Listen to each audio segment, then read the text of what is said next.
Can you hear me now? No? Yes. Yes. Okay, we're over there. The audio's working. Come on over to the Twitch stream. Madeline Pendleton over there too. We do deep dives. It's great. Yesterday we did a North Korea deep dive. Hydrate. Oh, I have to go get water. Hey, you guys, I'll be right back because I'm going to get water. So just a second.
Here we go. Okay, I'm back over here. So you guys are going to Twitch now.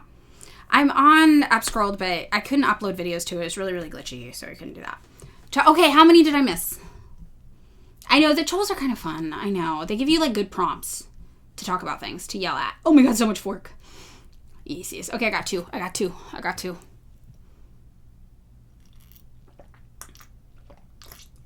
3. Matt's your hero. So come over here. Join us on Twitch. We got one more. We'll talk about everything. We talk about everything on Twitch. Eventually. Show fork on camera. 1, 2, hold on. Zay's my partner's cat. To be fair, I'm not sure how Zay even feels about me. I was like telling my partner, I'm like, I think we're like roommates. Okay, you guys, Twitch, Madeline Pendleton. You're all there because I'm about to hang up. I'm about to hang up on here. So are you going to Twitch? Anybody need the at? Everybody's ready? Yes. Okay. No next. We'll see what happens. Maybe today. Twitch, Madeline Pendleton on Twitch. No underscore, Madeline Pendleton. The ad is Madeline Pendleton. No underscore, but everything else is the same. And you'll find me. Yay! Okay, yay, first timers. Yay, 129. Okay, good. Yay. Great. Okay. Yelling at people works, I guess. All right. Ugh. Okay, bye. Okay, hi. Hello, welcome. It's just us now. Probably the Zionists didn't follow us here. Maybe they know. It's not a safe space for that. Hello, everybody. Okay, Car, you found your sister's pregnant. Oh, my God. And she has endometriosis. Oh, my God. Congratulations to your sister. The guy you like said yes when you asked him out. Oh, my God. Amazing. You had a really good salad. Great. And you have plans with a friend. Oh, I love that. You are having a great day. Microplastics. What has to be bait? Is it ACP? If it's about the ACP, yeah, it's bait. Look. Catching that light with my necklace. The dog went, yeah. That's stainless steel. Try not to be jealous. That was $12 for the October monthly subscription on shoptunnelvision.com. Right? Ads. Okay, yeah, ACP. Oh, Hassan. That's nice. What did he say? Nice things? Misinformation headline for the week. I've got some ideas. Some people want to talk about Cuba and Mexico. So that could be something we talk about. You saw on TikTok that I said we need to be more tanky. You're relatively new to communism socialism. What does it mean to be tanky versus militant? So People who use the word tanky seriously will tell you that a tanky is just somebody who supports authoritarian forms of communism. And when you ask them what an authoritarian form of communism is, they will literally tell you every place that's ever done communism. Every place communism has ever happened, or communists have ever been in charge, rather, they'll tell you that place is bad and you shouldn't support it. Cuba, China, North Korea, Russia, like everywhere. They're like, well, but you can't support those places because that's tanky stuff. And not current day Russia, obviously the USSR. So they think that they are saying you just can't be an authoritarian, but authoritarianism is a meaningless word. It means absolutely nothing. And its popularity in the United States actually rose in conjunction with Cold War commophobia, like Red Scare stuff. So it's directly tied to communism as a concept. So we, as Marxist-Leninists, have come to understand that tanky really just refers to anybody who is a Marxist-Leninist, which is the only form of socialism or communism that we see have a repeated track record of success. So they will tell you, no, that's not what a tanky is, but it literally just means Marxist-Leninist at this point, and it is absolutely ridiculous. Posture check. Yes. Oh yeah, the ACP, we don't fuck with the ACP. They aren't actually communists. They are, I call them the worst homophobic streamer fandom ever. They're a homophobic streamer fandom. They're very, very weird. They once did a whole live stream transvestigating Hitler. They're very fucking weird. And they hate gay people. Oh, J-Boy, I'm so sorry. But I'm happy we're here for you. Okay, the Cultural Revolution is interesting. Oh, yes. Okay, I did see he said that. That's nice. You had a necklace that said literally a communist? I love that. The IRA and the trouble. So I try not to talk about history too much on here just because my podcast is all history based. So what I try to do here is talk about current events, and then we'll read the news, and then we do a history assessment if relevant to the news article. We're like, well, here's the history of how we got here. Something like that. So... Oh, you saw an article today about a man from China getting granted asylum because he exposed abuses against the Uyghurs. Should we talk about it? Yeah, that's pretty interesting to me. I like that. That's interesting. Okay, let's see what we got going on. I'm going to pull up some news. If you have articles you want to put up for consideration, send the links in the chat now. We'll take a look. And for those of you who are new here, if anybody is new, we call it Double Down on the News. What we do is we pull up a news article. We try to get through two, a domestic and a foreign policy if we have time, but often we only get through one. And we assess it from a Marxist perspective, a left-wing perspective, and we talk about the propaganda that went into it, the actual history that went into it, and deconstruct what's going on there. And sometimes we do some light theory.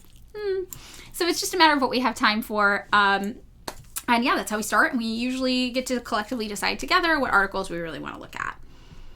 So if you have an article, something in the news that interests you, feel free to plop it here.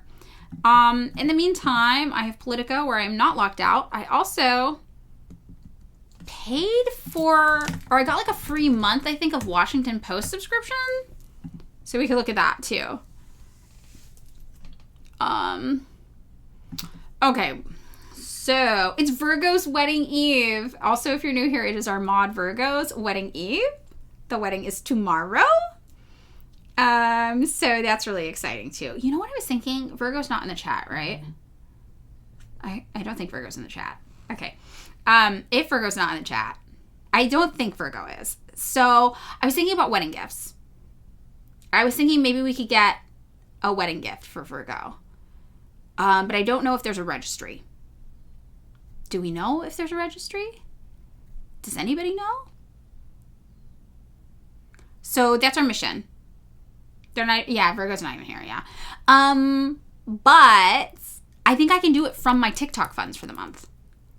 Because it's the 29th. And I think I'll have money, and we could do it like from our funds, from our TikTok money. Right. So this is my plan. But we have to figure out if there's a registry or something. So if anybody can be sneaky about it, then maybe ask Virgo on TikTok or something. And then report back to the chat. I'm just saying. Even if it doesn't happen tomorrow, we could do it Monday. Just an idea I had. I thought would be nice. Be principled. Russia is gifting Virgo a wedding gift. I wish. It would be so cool if we could get paid just to have the politics we already have. Wouldn't it be so fun? Republicans get to do it. They get to be paid to have psychopathic ideas. Why can't we get paid to have opinions like everybody should have health care? Yes, we do the streams on a regular schedule. I do them in the mornings, Monday through Friday. And usually I start between 9 and 9:30 a.m. And we go in between 11 and noon. Something like that. So it's usually 2 hours is what I aim for. Sometimes it's 2.5.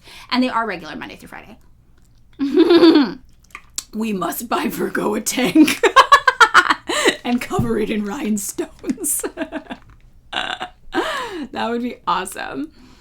Okay. Have you heard of the book Without You, There Is No Us by Suki Kim? Suki Kim is propaganda slob. Yes. Hold on. Let me find this for you. Suki Kim is propaganda slob. I'm so sorry. I can't remember of what variety, but I know because her name is so similar to Susie Kim, people confuse them, and I often have to look this person up and tell people. So, hold on. So first of all, Suki Kim, this is what it is. Hold on. Okay. So Suki Kim is a Fulbright scholar, and the Fulbright scholarship is our old friends where? At the State Department. So she is a State Department affiliated academic. 2 hydrates. What do you do with it? I don't know. I'm not sure, honestly. But she is a prop slopper. I know my typing's a thing. It's really loud on here. Maybe it's different since I got the microphone. Maybe it's less loud. 1, 2.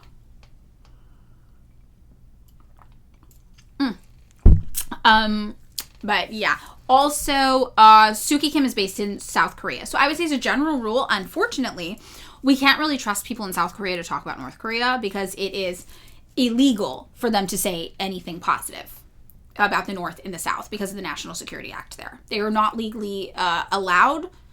Ooh. Okay, this is the problem I ran into. I didn't charge this thing.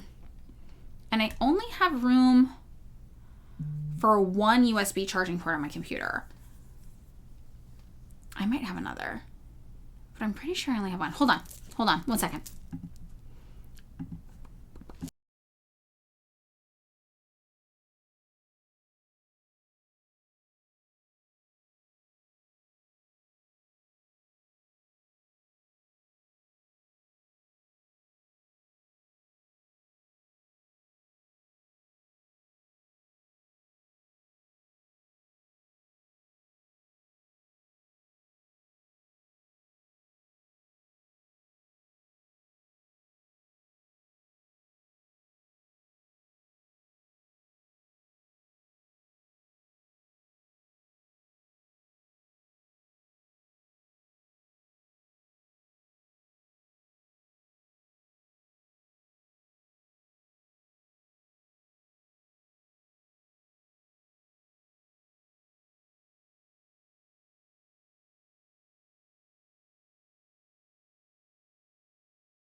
Okay, can you hear me?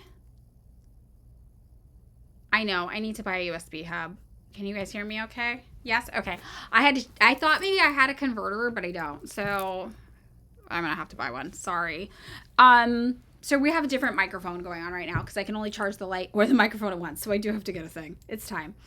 Oh my God, you're getting a service dog. Oh my God, that's so good. The wait lists are so long for them. Wow, congratulations. That's very, very, very exciting.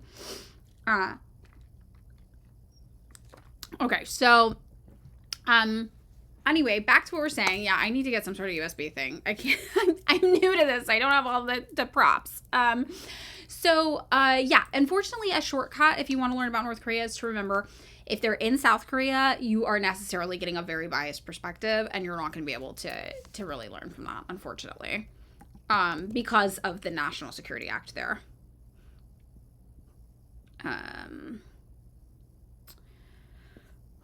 Yes. Okay, so we've got some news. Let's take a look at the news. We have wait, somebody sent an article from the BBC they wanted to look at, and I thought I clicked it, but it didn't go. Whoever sent the article, can you resend it in the chat? Because I'm looking and I can't find it, but I want to pull it up as an option for today. Sorry. Yeah. So when I talked to the Twitch people, they said that they had to censor a bunch of different political content. The impression I got was that because they were having a problem with Nazis, they were just like, all political symbols and things like that just can't do. But they told me, they're like, it's actually fine. You just can't use the symbols. You can speak freely, but there's certain like censors built in because they had to do like a blanket thing, I guess, because they were having a problem with Nazis or something, which I thought was interesting. So I think that's what was, I don't know, very fascinating.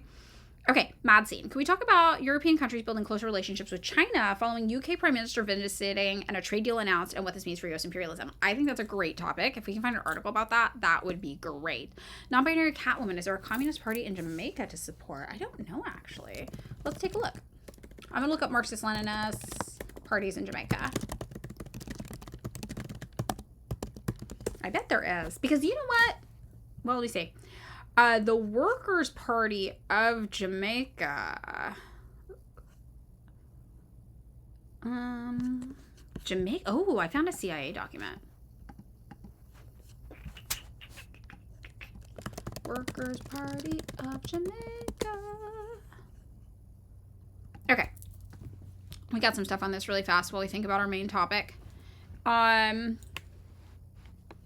I would love to live in China. I don't live in China, but I would love to. So we have Black Agenda Report has an essay from 1993 that they published, Which Way for the Jamaican Left. And it's the history of the Workers' Party of Jamaica. And I found a lot of things talking about the Workers' Party in Jamaica. And this is pretty interesting. So I think I would love to live in China. I would go to China right now. I'm trying to convince my partner to move to China. I'm going to China for my 40th birthday in August. And then we have this document about communism in Jamaica. So I'm going to say yes, the Workers' Party. The only question is if they're still operating. So they just banned anyone making my type of content? You think China just banned people going on the internet saying they like Marxist-Leninism? You think the Marxist-Leninist leadership of China has just banned people from saying they like Marxist-Leninism?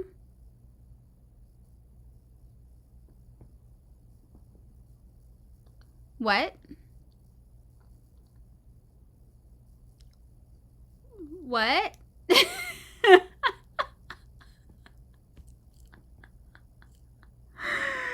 My ideology is exactly theirs. So I don't think we're going to have any problems. I think I'm fine. I think it's literally all of my content is exactly their ideology. So if you're telling me that the Communist Party has banned the types of trolls that I fight with all day on my TikTok from talking about politics on the internet, that would be so cool and I would love that. But I don't think that's true either, unfortunately. It would be so rad if it was, though. Oh, can you imagine? You just never have to talk to a Zionist on the internet again. Oh, that'd be so cool. Okay, yeah. So it looks like the Jamaican Workers' Party is a thing, and they've had some political instability. This would be interesting to discuss sometime, but you can look this up on Black Agenda Report, and there is a CIA document here that you can find as well, which I will plop in here for the person asking about Jamaican communism. It seems really interesting. I actually, you know what? I'll pull this up too, and I'll plop both of these in here. For Jamaican communism could be a very, very interesting deep dive. Xi Jinping thought. Which way?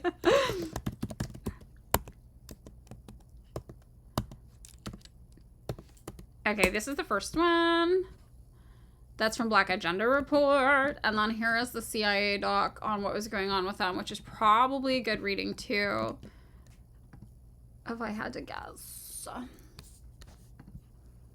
My Google algorithm is getting trained so well. 2S, 3E, 55PS. Go. Yes, I hope that helps. Okay. This guy. Oh my god, this fucking guy. I didn't see it, but this guy kills me, man. Is this the guy that the other person was talking about earlier? Raccoon Child? Is this from... Oh. Sorry, that person's cracking me up. The anti-China troll is killing me.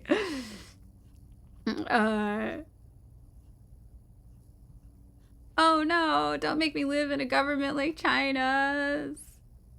Oh no, what will I do with a 90% home ownership rate and a 55-year-old retirement with a full pension? No! Oh, it's so funny. Okay, yeah, so this guy. So this guy, basically, you studied this guy in school? Oh no, public health care! Kai touches this guy. Can't wait to be Chinese. Wait, if there were any other sci-fi nerds in the chat, I was thinking the other day about Firefly, and I was like, they really called it. They really called it in Firefly. Because Firefly is this TV show from the early 2000s where it's set in the future, and the whole future is like China. It's like everything's Chinese. And at the time, it seemed kind of out of nowhere. But now I'm like, holy shit, they knew. They clocked it. They did. Firefly's so funny and good. Okay. So, so this guy, Ai Weiwei, he is considered like a China dissident. He is a darling of these anti-China, like National Endowment for Democracy kind of slop stuff. So he is always talking shit about China. This is like, he's one of those professional shit talkers. So these kind of disinfo slop networks of the US government, they get together their spokespeople and they just use them in rotation for a bunch of different things. So he's one of their kind of sloppers, and he pops up a lot. That's why I know who he is. He's always like, China's murdering babies, whatever bullshit's made up, you know, shit like that. So that's interesting. China stays winning. Yes. Thank you. Also, Tunnel Vision. ShopTunnelVision.com. For all of your jewelry needs. That's my ad break. Oh, he came out recently and said he was wrong after visiting China for the first time in 10 years. Wait, really? I didn't know that. Oh, let's look.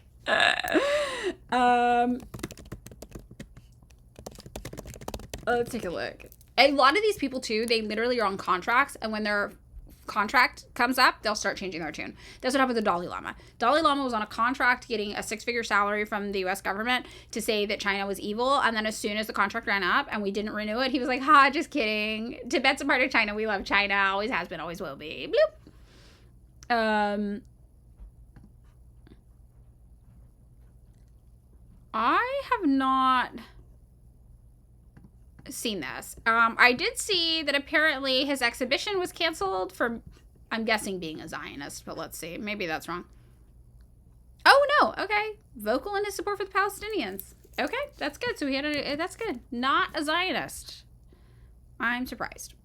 I am not seeing anything about him saying he was wrong, but that's interesting. Whoop, whoop, whoop. He had his Chinese prison cell recreated. He had a personal bathroom and closet. Looked like a nice studio apartment, and he went to prison for tax evasion. I'm so torn. As a person who loves and supports everyone's right to evade taxes in the United States, because all your taxes go to the military anyway here. They don't go to the military in China. They actually go to helping people, so a little different. The 14-year-old running for Vermont governor? No, that's so Vermont coded, though. Okay. So let's talk about the news. Let's pick a topic from the news today. What do we want to look at in the news? I've got Politico open. I've got Washington Post open. So we have domestically, some options include immigration dividing the Republican Party. Even the conservatives are starting to get mad about the immigration campaign. We got a little PSL poster here, protester, Rand Paul's ideological crusade. Who can you kill? He is the libertarian side of the Republicans are getting mad at the other side of the libertarians. Oh, or the side of the Republicans. You know what? It's like if the Republicans were leftists, it's like now the Trump camp has become the tankies. That's so we can understand from our leftist brain. But they're wrong. They're evil tankies. The Trump camp is evil tanky now. They're fascist. Fascists were always evil tankies. Okay, maybe the analogy's not worth it. Oh, we have raiders. Thank you for coming to raid while I am doing a horrible analogy about Donald Trump and tankies. That's fine. That's representative of me, definitely. It's not. I'm sad. I'm so sorry you came in on a horrible analogy. We are being raided. Hi, welcome, raiders. Forget about the terrible analogy I just tried to make. It didn't land. It didn't work. Welcome, though. So, we are looking over here at Politico today, and we are trying to decide what we want to talk about. We've got the libertarian side of the Republicans fighting with the more industrial kind of standard one. Okay, we were talking about Ai Weiwei saying the West lacks moral authority to criticize Beijing on rights. Oh, okay, that's good. Okay, he's changing his tune. He said he previously argued the Western leaders visiting China should openly denounce the country's human rights abuses, but today I changed my mind completely. The West is not even in a position to accuse China. They must just check their record of what they did on international human rights, their freedom of speech. Okay, all right, so maybe the checks dried up. That's all I'm saying, if I had to guess. It's kind of giving Dalai Lama energy. Maybe. I love gouging eyes. I love my dearest hamstring severing knife free Tibet posters, probably. But then it's like the Beastie Boys. So it's like that as a Beastie Boys song, right? Because the Beastie Boys were all about the free Tibet movement, obviously.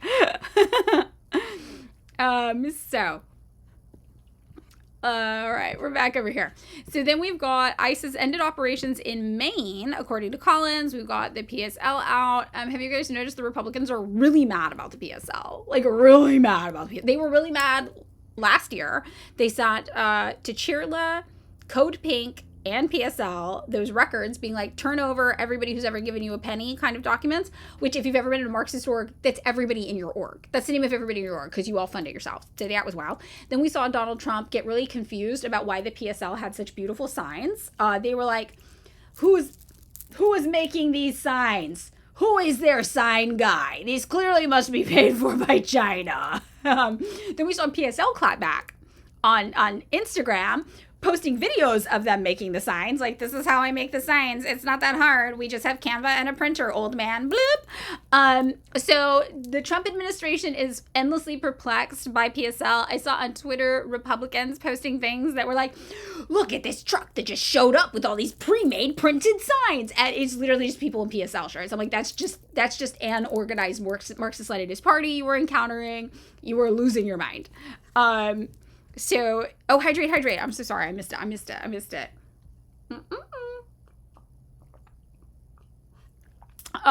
So he's losing it. He really hates them. He cannot figure out what's going on with the PSL, and it's driving them all insane. Hi, welcome. Yeah, they just are confused by people organizing. And then I tweeted, I was like, you guys are confused that they have money to buy t-shirts? You didn't know we're all out here tithing 10% of our wages to our new god, Karl Marx, because we hate you so much? Like, if you're in a Marxist org, you're giving your money to them. You're not getting funded by George Soros out here. Yeah, how do the workers own the means of producing signs? It's killing me. It's really funny. The G-Bucks, yeah, and everybody's like, they're being paid by China. Okay, let's see. A mad scene. Oh, is that from Ai Weiwei? Okay, good. That's good. I didn't know that. I've never read that. Well, to be fair, I can barely get a printer to work. I'm sure no old person can get a printer to work. They only work 10% of the time anyway. It kind of is a miracle that PSL is able to make this many signs.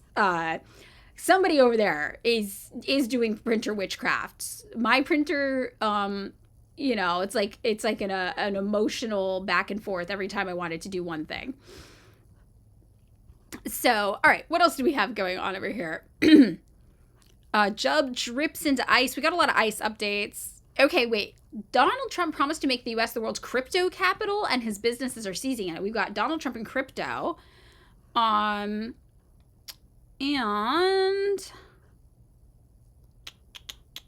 we'll see anything else. California governor race, we could talk about that. And then let's see what else we got. We're about to do a vote. If Car, you're still here, right? Could you do the vote for us in a second once I have everything all figured out? The poll. Oh, okay, yay. Okay, thanks. Trump faces fresh MAGA blowback for efforts to de-escalate in Minnesota. And there is a cyclone. Okay, great. And this old lady just made $32K. Happy for her. Okay, all right. Here's what I think the options are. Car, if you're ready. I think we have ICE updates. The girls are fighting. I think we also have Donald Trump loves cryptocurrency. Maybe that. And we kind of... Oh, and the California governor race. Maybe. Any updates on Venezuela? Let's see what's going on with Venezuela. Trump says U.S. to open Venezuela airspace after talking with the acting president. Trump says Americans could soon travel to Venezuela. We could do a little Venezuela update, but there's not a lot. It looks like. Was there something else somebody wanted to talk about that was in the news?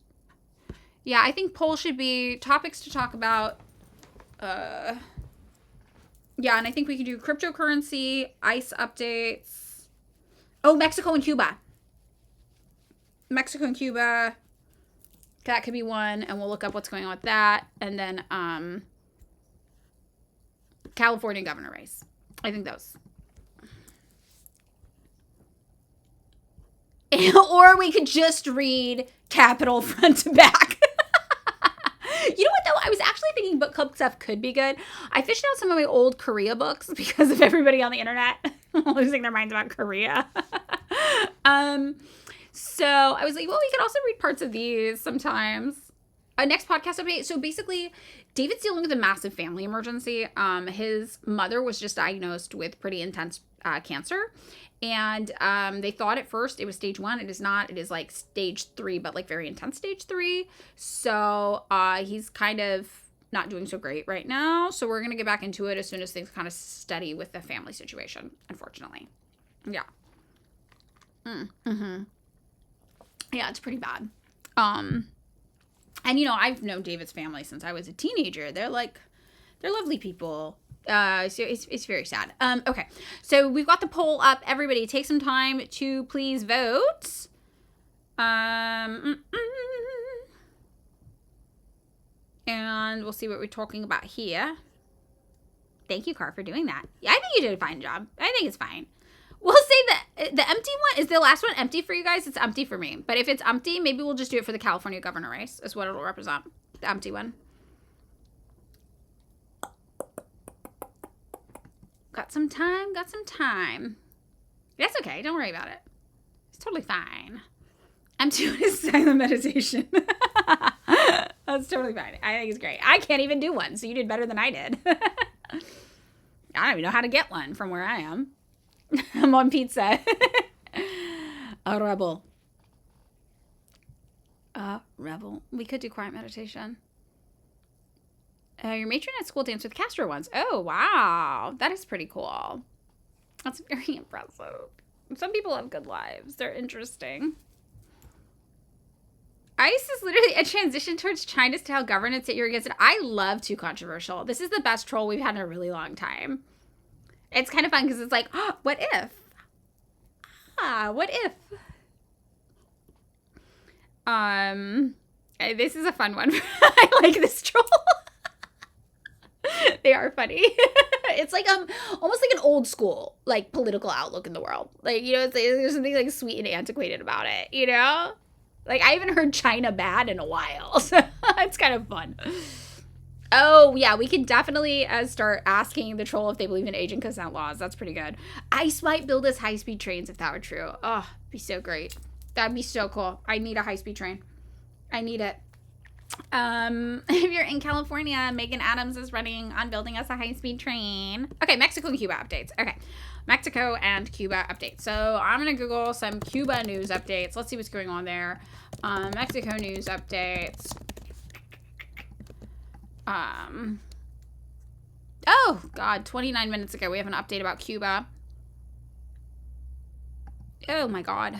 All right. A lot is happening on Cuba. So let's talk about Cuba, I think is the one for us to really lean into here.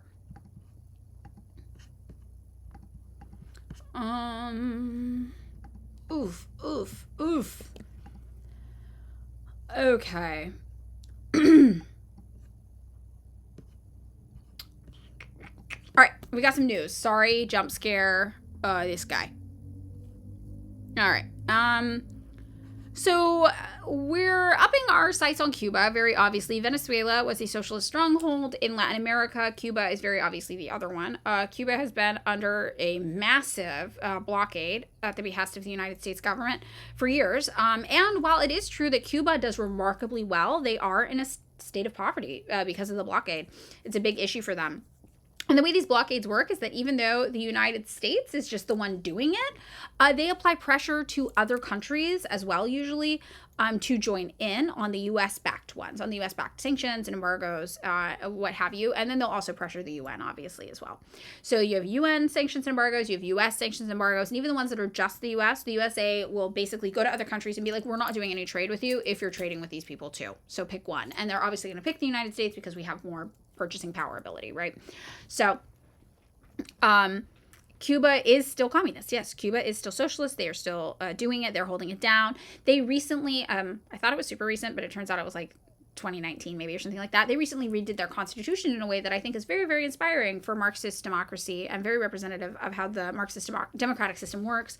They did a massive educational outreach program to teach people on the island about LGBTQ rights, and then they held a vote for their constitution to include an amendment to codify rights for LGBTQ people, including gay marriage, after this massive outreach education, and it passed. It's very, very cool.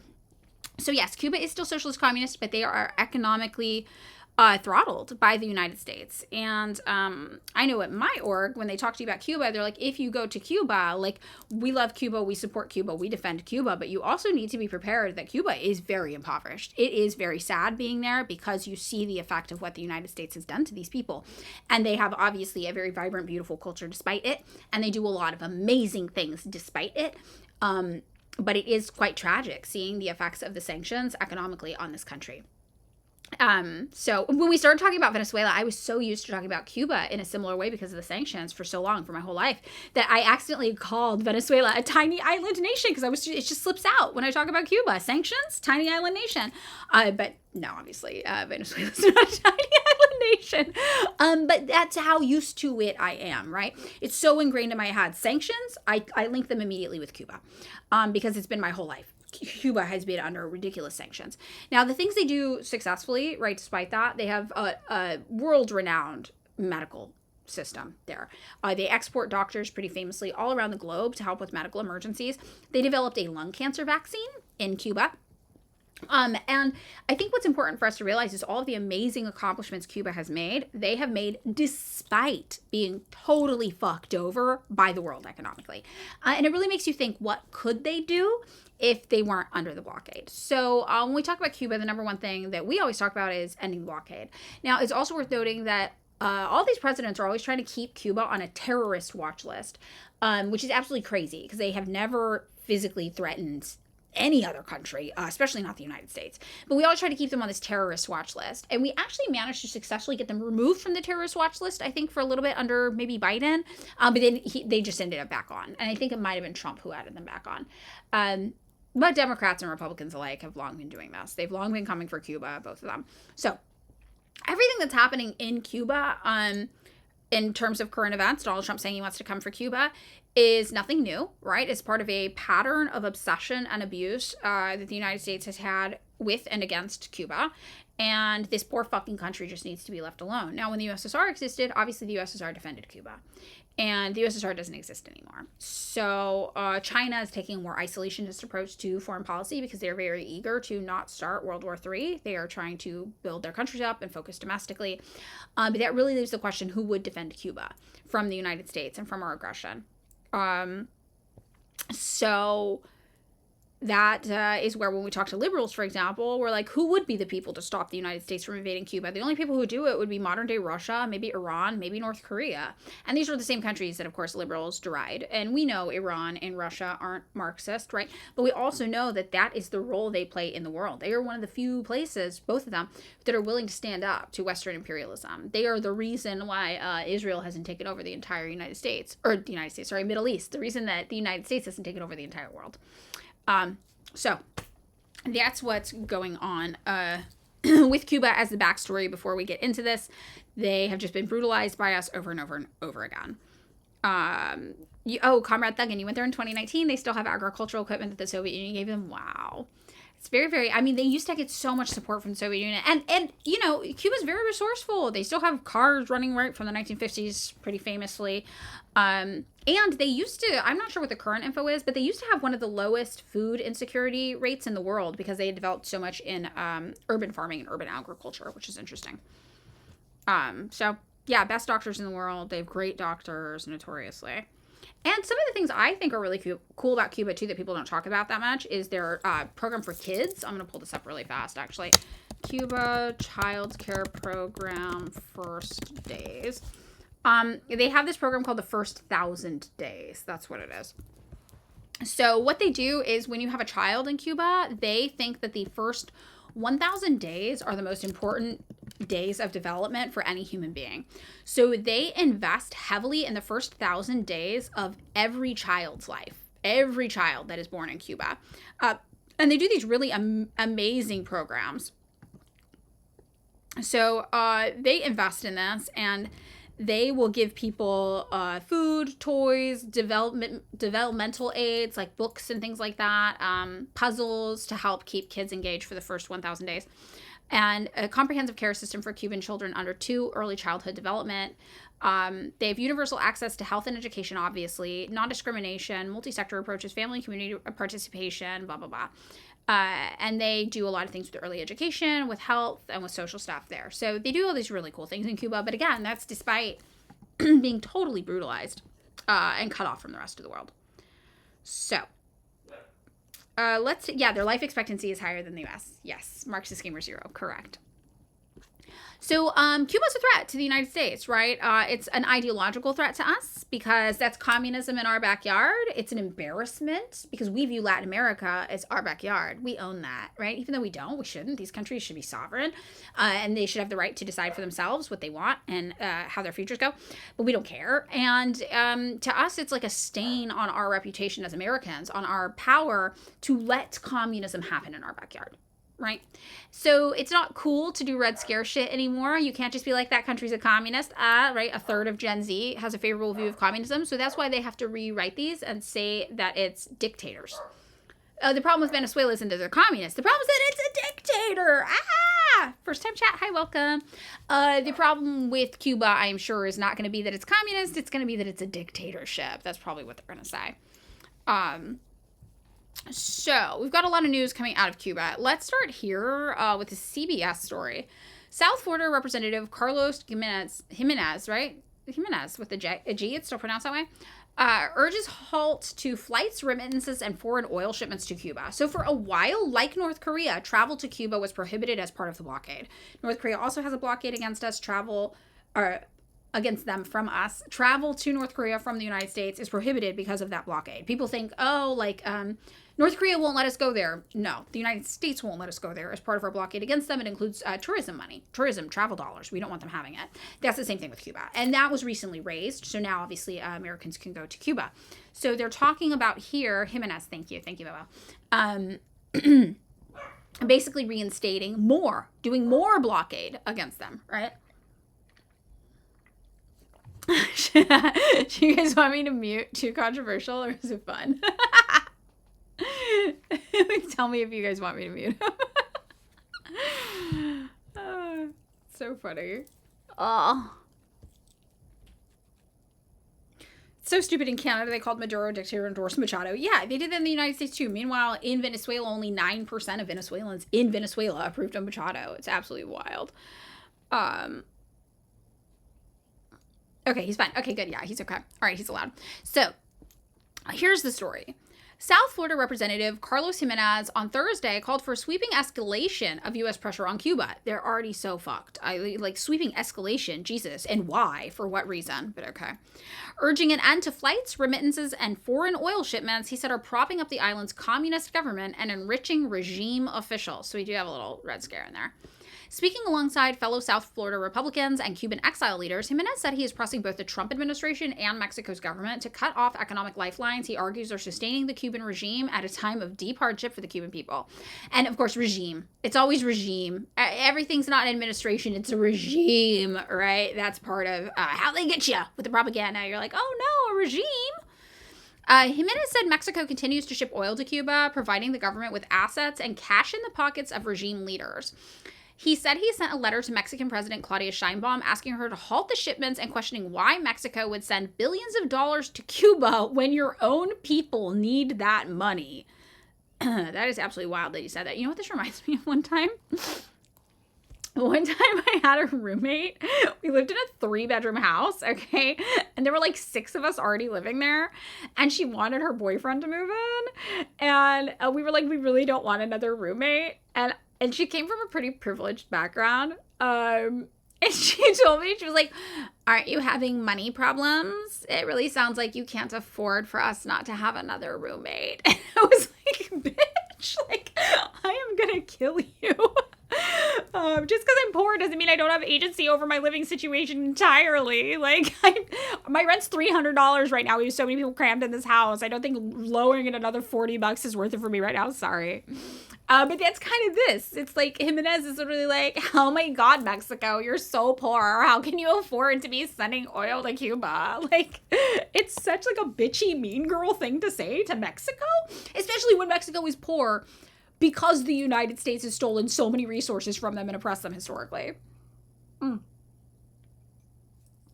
We got 2 hydrates. And we got a hype train. Sub gift, level up. We can level up.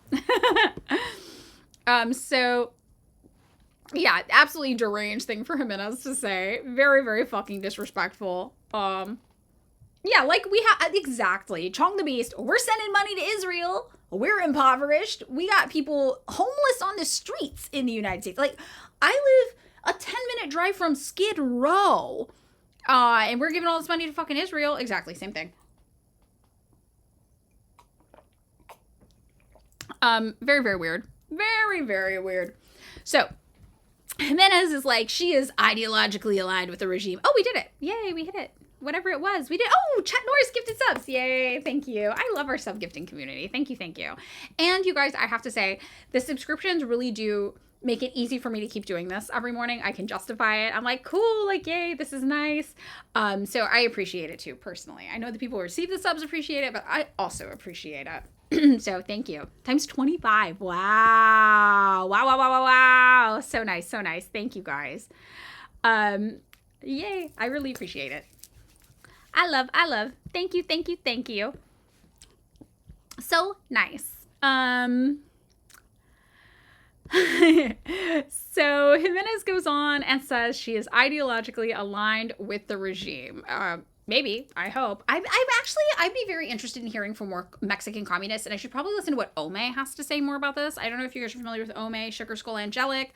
And Sugar Skull Angelic just started a Twitch as well. So I would say follow on Twitch as well. But Mexican communist, and I probably should learn more about how Mexican communists position Sheinbaum. That's an area that I would like to learn more about. Yeah, Ome's the best. So Baranya is a Mexican communist. Cool. Okay, cool. Yay. So the congressman also said he is urging the Trump administration to stop all flights to and from Cuba, arguing that air travel generates revenue that ultimately benefits the government. So this is why we restrict air traffic and flights into these places. So when people are like, why can't Americans go to North Korea? It's not because North Korea won't let us. It's because the United States doesn't want to give them money from us traveling. They say, like, shit like this, the same thing they say about North Korea. Air travel generates revenue that benefits the government in that country, and we're mad at the government in that country. So it's the same thing. Oh, yeah, thank you, Rob, for doing this. I'm pinning it. He called for an end to remittances as well, saying financial flows from the U.S. help sustain what he described as a repressive system. That regime is cancer, and the way you cure cancer, sometimes the cancer is painful, but it works. What? Oh, the cure is painful. What? Is he talking about chemo? What? Is he saying American foreign policy is chemo to the cancer that is communism? This guy's out of his mind. Also, ironically, again, Cuba cured cancer for the lungs. They invented a lung cancer vaccine. The United States does not have a track record of curing cancer. Ironically, Cuba does. So, not really sure if that's the right analogy for this guy to be using, but okay. While acknowledging that a political transition on the island would be difficult, Jimenez has a sustained pressure remains necessary. The transition to democracy, they already have democracy. They have some of the most direct democracy we've ever seen. We saw examples of this when it came to democratically restructuring their constitution recently. And this also, I want to point out, this is why it's important to these ways that people talk about Marxist-Leninism, which is the government structure that Cuba has. They like to claim that it's not democratic. And it is very necessary to push back on that because it is extremely democratic. And chemo because it nukes your immune system, and we're about to nuke Cuba probably, unfortunately. Yup. So the thing about it is that it's extremely democratic, the system of Marxist-Leninism. But the only thing that capitalism has going for it is the myth of freedom. Right? The myth of freedom, the myth of democracy. So it's important that even non-communist socialists, democratic socialists as they're called, right? They like to play off of this idea that Marxist-Leninism is not democratic because it's the only leg they have to stand on. And it's based on a lie. It's an extremely democratic system. They just don't understand democratic centralism, which basically says there's a period of time where we debate, we talk amongst ourselves, and then we vote. And whatever we vote on, we all agree to carry through together. Because that's how democracy works. If you lost what you wanted lost, sorry, you support the thing that won because that's what democracy is. And we support the thing that won even if we disagree until the next period arrives where you get to dissent and have conversations and decide and debate amongst yourselves and vote again. And like in North Korea, those timelines happen every 5 years, for example. So Cuba's probably the same. And this idea that we're bringing people democracy, absolutely not. These countries already have more democracy than the United States could ever dream of, right? Cubans got to vote on their own constitutional amendments recently. The United States didn't get to do that. And I'm going to look this up, actually. Cuba votes on new constitution. The way they did it was amazing. It was a 2019 constitutional referendum. They got to vote on the internet, right? Like, individual people went on the internet and voted to change their constitution. And 86.85% of voters ratified the final document that was made with suggestions from all of the Cuban people. Oop, oop, oop. We got a hype train complete. Boop, boop. So, yeah, this is very, very, very democratic here. And we kind of are presenting the story in The Guardian as though it's not democratic. This is a story about it, though. And listen to how they say it. Voting on the island is optional, but strongly encouraged by the state and nosy neighbors. Cuba does not allow international observers to monitor its elections. I fucking wouldn't either if I was Cuba. Are you kidding? But citizens are allowed to watch the vote count at local polling stations. That sounds way better. That sounds way better. The United States can't show up with a phony NGO and say the vote count was wrong. We saw it with our own eyes. But guess what? Every single fucking person can go literally watch them count the votes. You can just go. You can just go watch. That sounds way better. The new constitution reaffirmed, this is from 2019 again, the Communist Party is the only legitimate political party on the island, defines access to health and education as fundamental rights, and claims that humans can only reach full dignity through socialism and communism. I agree. They seem to make this look like it's somehow repressive. But they say there are also big changes. The new constitution introduces presidential term limits and enshrines the right to legal representation upon arrest, also gay rights. They don't really mention that in here, but gay rights were also enshrined. So they have this very, very, very direct democracy there. All the Cuban people got to vote on this. So this idea that Jimenez is here and saying the transition to democracy in Cuba, they already fucking have democracy. They already have it. And that's why when we come down on certain popular influencers on the internet for saying things like, oh, that socialist country has a dictatorship, it's because it implies they don't have democracy. And what happens there is it allows justification for the United States to go in and say we need to give them democracy. And we all know what it means when the United States States decides to give you democracy, right? We're going to bomb the shit out of you and steal your oil. So that's why all this language that we use is super fucking important, right? So it's important for us to say, Cuba has democracy. They're very democratic. The United States also, even if they didn't, would not be qualified to give democracy. This is a study I've been studying people a lot lately from Princeton. I might have even posted it here before, found it here. I should have done the underside of my eyeliner today also. It looks a little off. That's okay. Whatever. Not every day's a winner when it comes to eyeliner. You know, some days you take what you can get. Okay. So these are the results from Princeton University of a study they did in 2014, and I'm sure it's even worse now, where they found that affluent individuals and business corporations have vastly more influence on federal government policy than average citizens in the United States. So they used a data set of nearly 1,800 policy issues over a 30-year period to estimate how much influence affluent citizens, organized interest groups, and ordinary citizens have on policy outcomes. So rich guys, corporations, and then just average everyday people like you and me. They found that rich guys in the 90th income percentile have the most influence, followed by organized interest groups, corporations, basically. The average citizen, average people, you and me, regulars, us regos, we have no discernible independent effect on policy making at all. What we want doesn't fucking matter, right? Doesn't matter. And they actually found this. Oh my God, if only Karl Marx had predicted this and written several books about it. Am I right? Yeah, turns out, statistically verifiably, we live in a dictatorship of the bourgeoisie, just as Marx said. We live in a dictatorship of rich guys. They don't care. We don't have democracy here. We don't get to vote on shit in a way that actually matters, right? No discernible effect on policy whatsoever for average everyday people. None. That's wild. So, Guy Lenz, a professor of politics at Princeton and a member of the executive committee of the Center of Study of Democratic Politics at Woodrow Wilson School of Public and International Affairs, said, if democracy means that all citizens should have a say in shaping government policy, our findings cast doubt upon how democratic U.S. policymaking really is. And he's the one who conducted the study, alongside co-author Benjamin Page from the Gordon Scott Fulcher Professor of Decision Making, right, at Northwestern University. So, the United States does not have democracy. Verifiably, we don't have democracy. We have dictatorship of rich guy, as Marx predicted. Oops, sorry, wrong view. There we go. So the idea that we're over here looking at this psychotic Florida congressman saying we're going to transition Cuba to democracy, it's like, how about you start at home? Jimenez, why don't you start transitioning to Florida to democracy? See how far you get there, and then we'll see what happens. Absolutely fucking wild. Tiny URL. Oh, do you want tiny URL to the Princeton study or to this story we're reading right now? I can do both. Which one, though? Which one? Princeton? Got you. Let me see if I can link to the actual study. Oh, that's just a picture of it. Hold on. Shockingly, the Princeton website in 2014 wasn't very good. Let's try to find the actual one.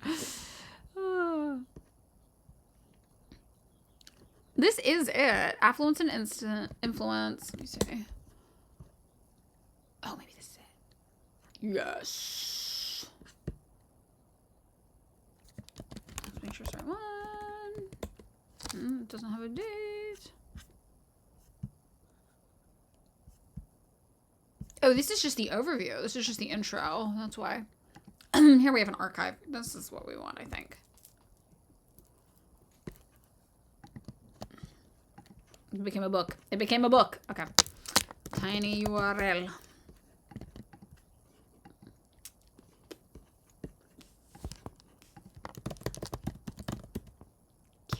KBCT5FE4.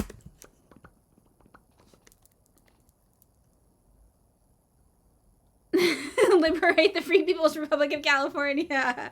We're working on it. We're trying. We're out there. We're educating the masses. We're in the education stage of the revolution, guys. It's a long way off, but we're doing it. Unless the masses radically accelerate things. Who can predict what the masses will do, though? They're out. They're mad. So who knows? What's the Lenin quote, Sometimes there's weeks where years happen or whatever. Years happen in a week. Okay. So, I'm going to pin this now. Everybody got Ome's Twitch. I love Ome. All right. Representative Mario Diaz-Balart, who joined Jimenez at the event, framed the push against Cuba as part of a broader effort to confront authoritarian governments across the region. Their favorite buzzword. Oh no, not an authoritarian government. Not like those governments that are super chill and don't mind if you break the law. I mean, to be fair, capitalism is cool with that as long as you're rich. But authoritarian. Today, we are closer than ever to see a free, democratic Venezuela. We bombed them for freedom, guys. He's literally saying it. He's saying it. We bombed Venezuela for freedom. And also Cuba and Nicaragua and the entire hemisphere. This is a threat, Diaz-Balart saying. This is a threat. He's saying, you saw what we fucking did to Venezuela, Cuba, Nicaragua, the entire hemisphere. We're coming for you next. That's fucking deranged. That's terrifying. And not that this hasn't been the American foreign policy agenda all along. But these fucking madmen are just going mask off and saying this shit, right? They're just saying it. They've been doing it. It's not like they haven't been doing it. They're just saying it now. Marxist Gamer Zero, freedom and democracy for rich people to break the rules. Exactly. So he added that the threat to the national security that is the Castro regime is no longer acceptable and will no longer be tolerated. The remarks came during a press conference in Miami organized with the Assembly of the Cuban Resistance and attended by Cuban exile organizations. Miami. Local elected officials and community activists. And this is, again, why the diaspora from a country is not a suitable representation of that country's wants or needs. That the Cubans in Miami is literally why we talk about the ineffectiveness of using the diaspora for any read on what's happening in the home country. We all know, obviously, the people who left Cuba and came to the United States predominantly came from affluent, Western-backed, like U.S.-backed, European-backed families that owned literal plantations with slaves on them, right? These are some of the most conservative people on the planet now. The Cuban exile population in Miami, they're very, very conservative, a lot of them, and they themselves will tell you that proudly, right? These are Donald Trump people through and through.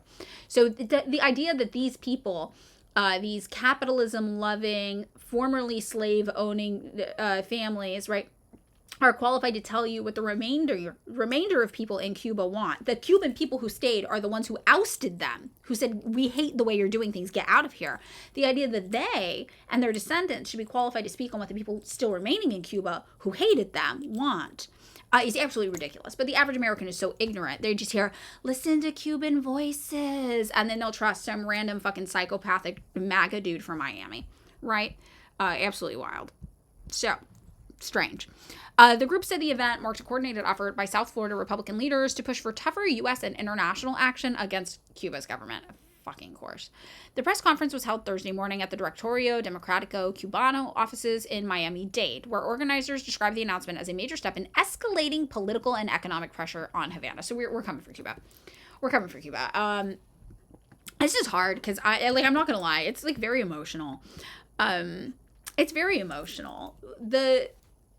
The first thing I think is this wouldn't happen if we still had the USSR. Very obviously. This wouldn't happen. There's nobody left to defend communism, though. There's China, but again, China is not interested in being the world's police force, which I understand. They have their own shit they're trying to worry about, right? China's economically stable now. That's relatively recent. That's just a couple decades of economic stability. They still have their own citizens living in poverty that they're trying to treat. And address and deal with. They eliminated extreme poverty, but they have not met their own standards for a high quality of life for some rural populations, and they're working on that. And they shouldn't have to be the world's police force. But at the same time, it is very, very fucking tragic watching the United States push around and bully these countries that, are smaller than them. Like Venezuela's smaller, has been absolutely brutalized by American sanctions, has been driven into poverty. Cuba, same way. And it's horrifying, feeling so helpless to look on as the United States government basically announces we are destroying Cuba. Just you wait and see. It's very, very scary, and it's hard not to get emotional about that, right? The same Cuba that harbored Asada Shakur until her death, right? The same Cuba that sends its doctors to help people all around the world. The same Cuba that's investing what little money it has in the first thousand days of a child's life, right? And we're just supposed to watch it, get bombed too. And it's just, I'm like crying thinking about it. It's so fucking heartbreaking. And what do we do? What do we do? If Stalin was still here, his troops would be on the way to stop American concentration camps. Exactly. And all these people who want to tell you all this shit about the Stalin era of the USSR, and they want to armchair quarterback from decades in the future. Oh, well, maybe the Stalin era shouldn't have been involved in this geopolitical crisis or militaristically involved in this. They're not looking at this from a real politic lens. They're not looking at the world for what it is, right? Like, we don't have the USSR today. We don't have someone like Stalin ready and prepared to defend communism. And look where that gets us. Right? Look where that gets us. It's very, very tragic. So, all right. Now we have this from 2 hours ago from CNN World. A hurricane is coming. Havana prepares people for war as U.S. shuts off Cuba's oil valve. Ugh. Oh no, it's for subscribers only. What's the bypass the paywall link? Somebody told me it once before and it worked. Does anybody have one that works?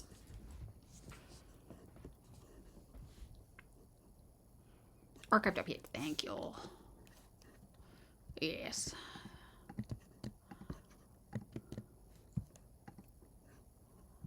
Ketchupa.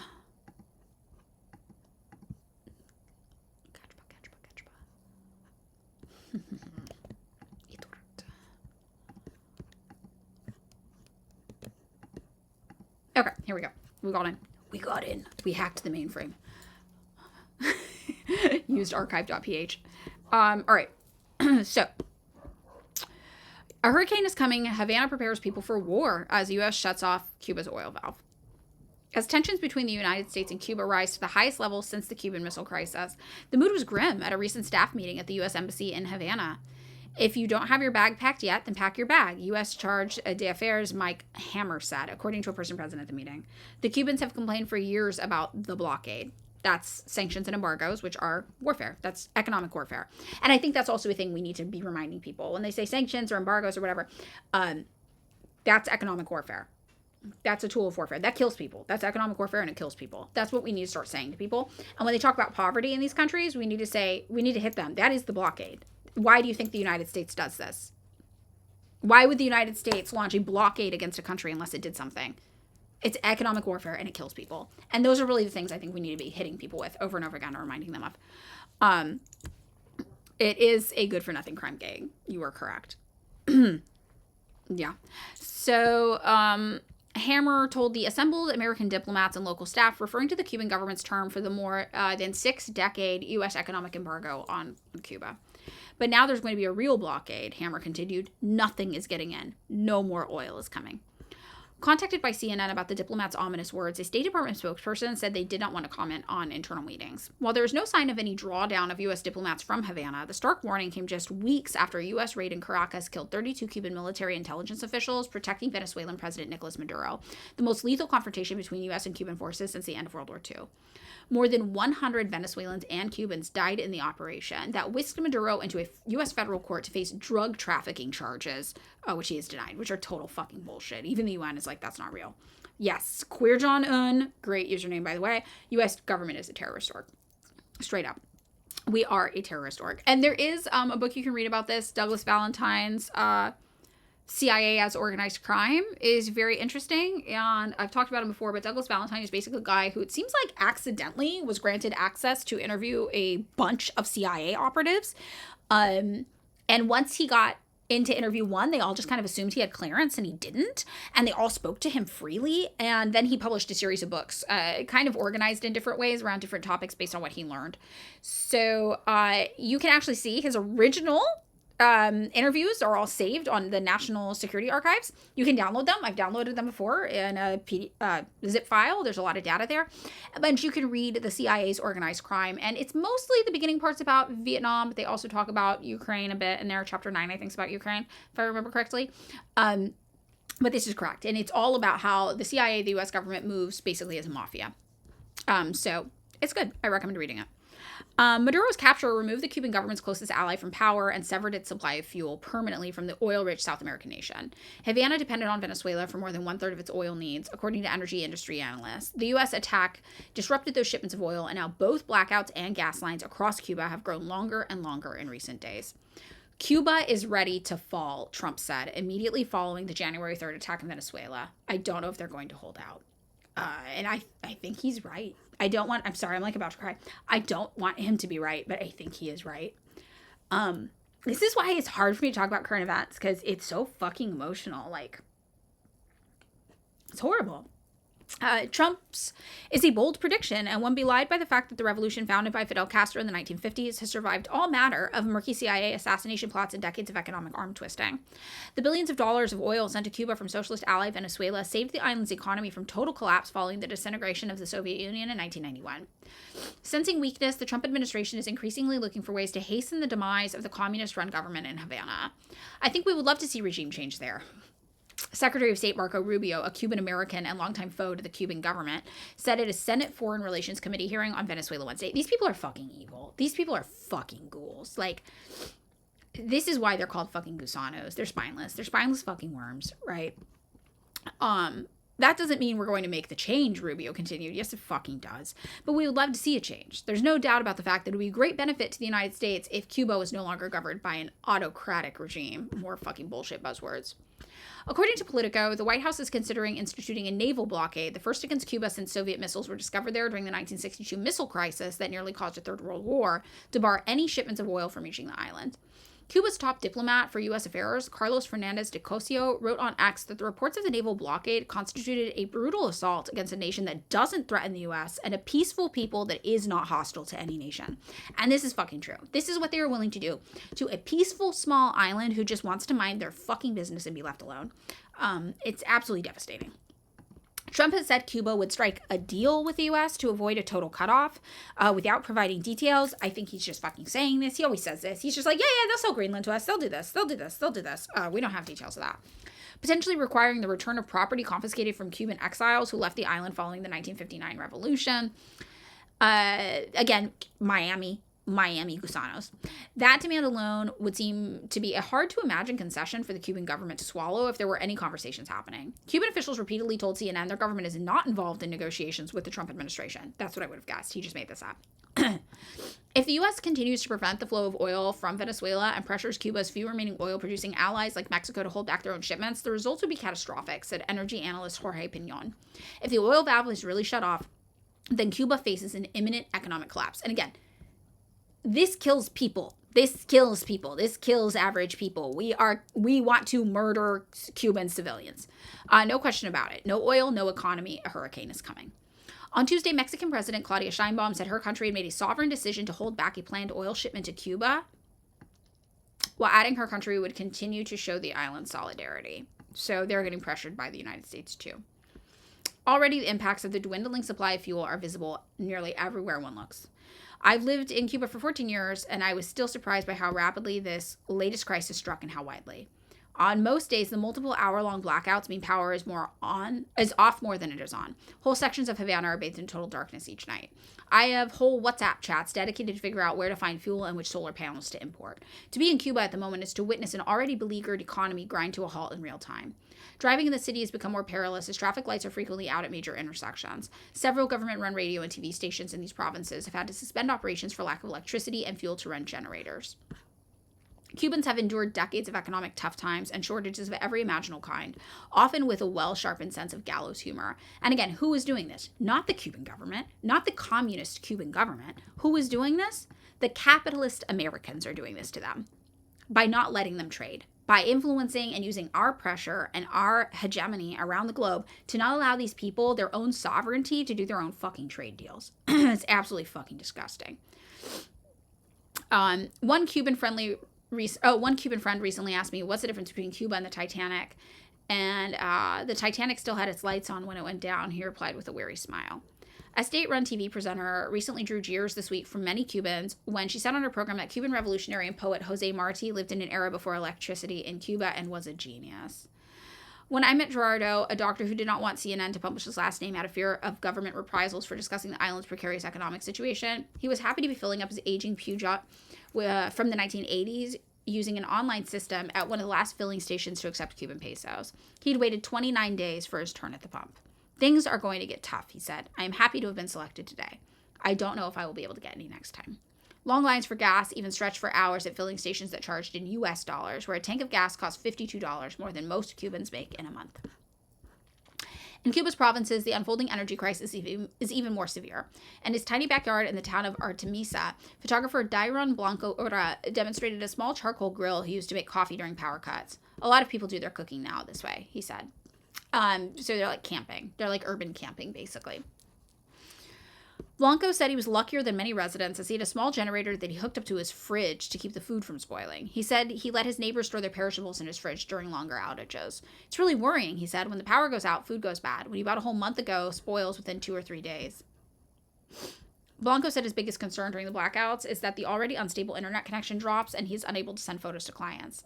I have to wait for 4 or 5 hours to come back on. That also prevents me from getting ahead, he said. How am I supposed to make a living? Many of Blanco's friends have left the country, among the more than 2 million Cubans to have immigrated in recent years. And again, what are they fleeing? They're not fleeing communism.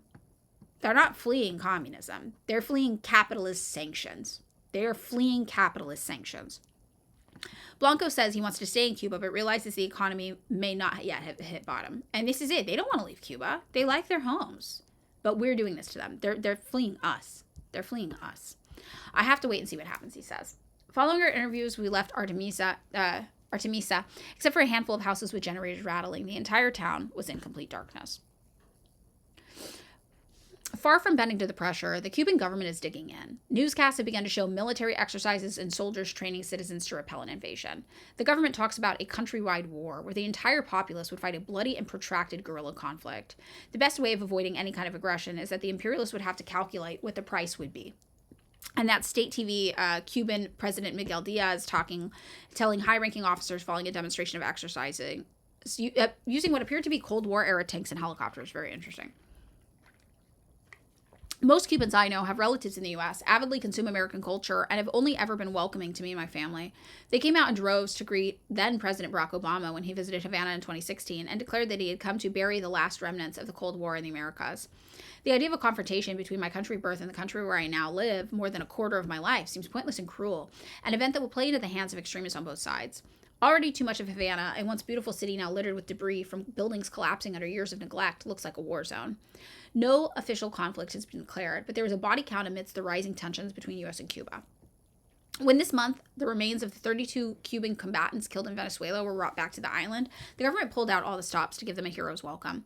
Tens of thousands of students and workers were bussed in to pay their respects at a memorial in Havana's Revolution Square, despite the shortage of fuel and public transportation. Many in the crowd seemed to be merely going through the motions, and when a rainstorm swept in, they abandoned the line to seek cover. But others appeared to burn with the indignation of an era in U.S.-Cuban relations that until recently had been relegated to the history books. I asked a well-dressed, white-haired woman named Ileana what she would do if the U.S. were to attack Cuba as it had done in Venezuela. We would confront whatever comes with great force, with great determination, she said, her voice shaking, and whoever doesn't have a weapon will throw a stone. Sorry. I'm a crier. I cry a lot. Okay. She finished it by saying, we don't know what is going to happen, but we are willing to die.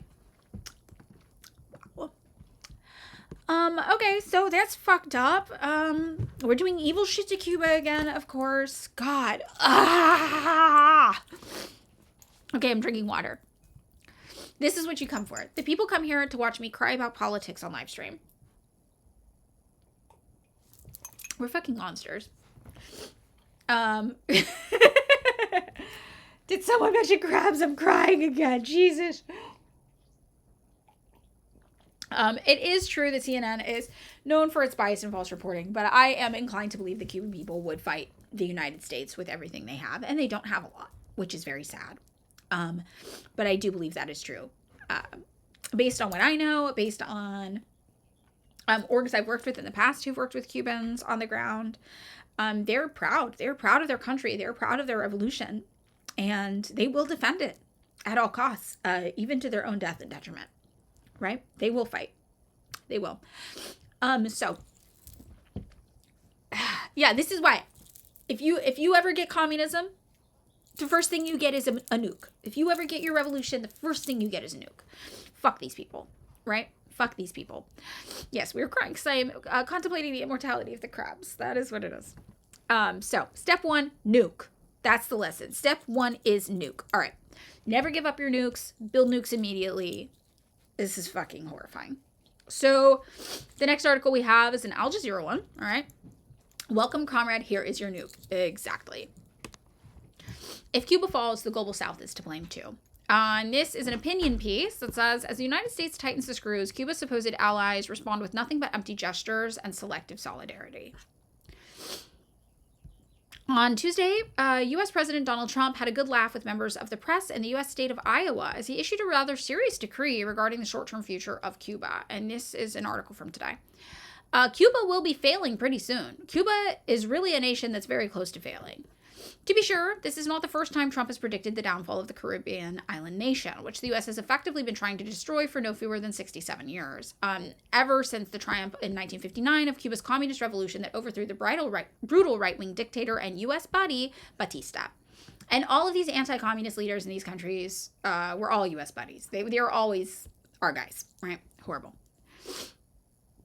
This time around, however, the threat carries a bit more weight in light of the Trump administration's abduction earlier this month of Nicolas Maduro, the leftist president of Venezuela. To date, the U.S. has not been held accountable for this utterly illegal and patently batty act, which Trump on Tuesday invoked as alleged proof of Cuba's impending demise. You know, they got their money from Venezuela. They got that oil from Venezuela. They're not getting that anymore. One would hope, then, that other countries, particularly the self-declared allies of Cuba, might step up to defend the island against U.S. predations or at least credibly register their opposition to imperial impunity. Instead, all Cuba has really gotten are some perfunctory professions of support, such as from Mexican President Claudia Sheinbaum, who, like her ostensibly leftist predecessor, Obrador, has perfected the art of pretending to counter U.S. machinations while doing exactly what the gringos want. Following recent reports that Mexico had halted a scheduled oil shipment to Havana on account of U.S. pressure, Sheinbaum has repeatedly insisted that the business of shipping oil is a sovereign decision and that Mexico remains in solidarity with Cuba. This seems like bullshit.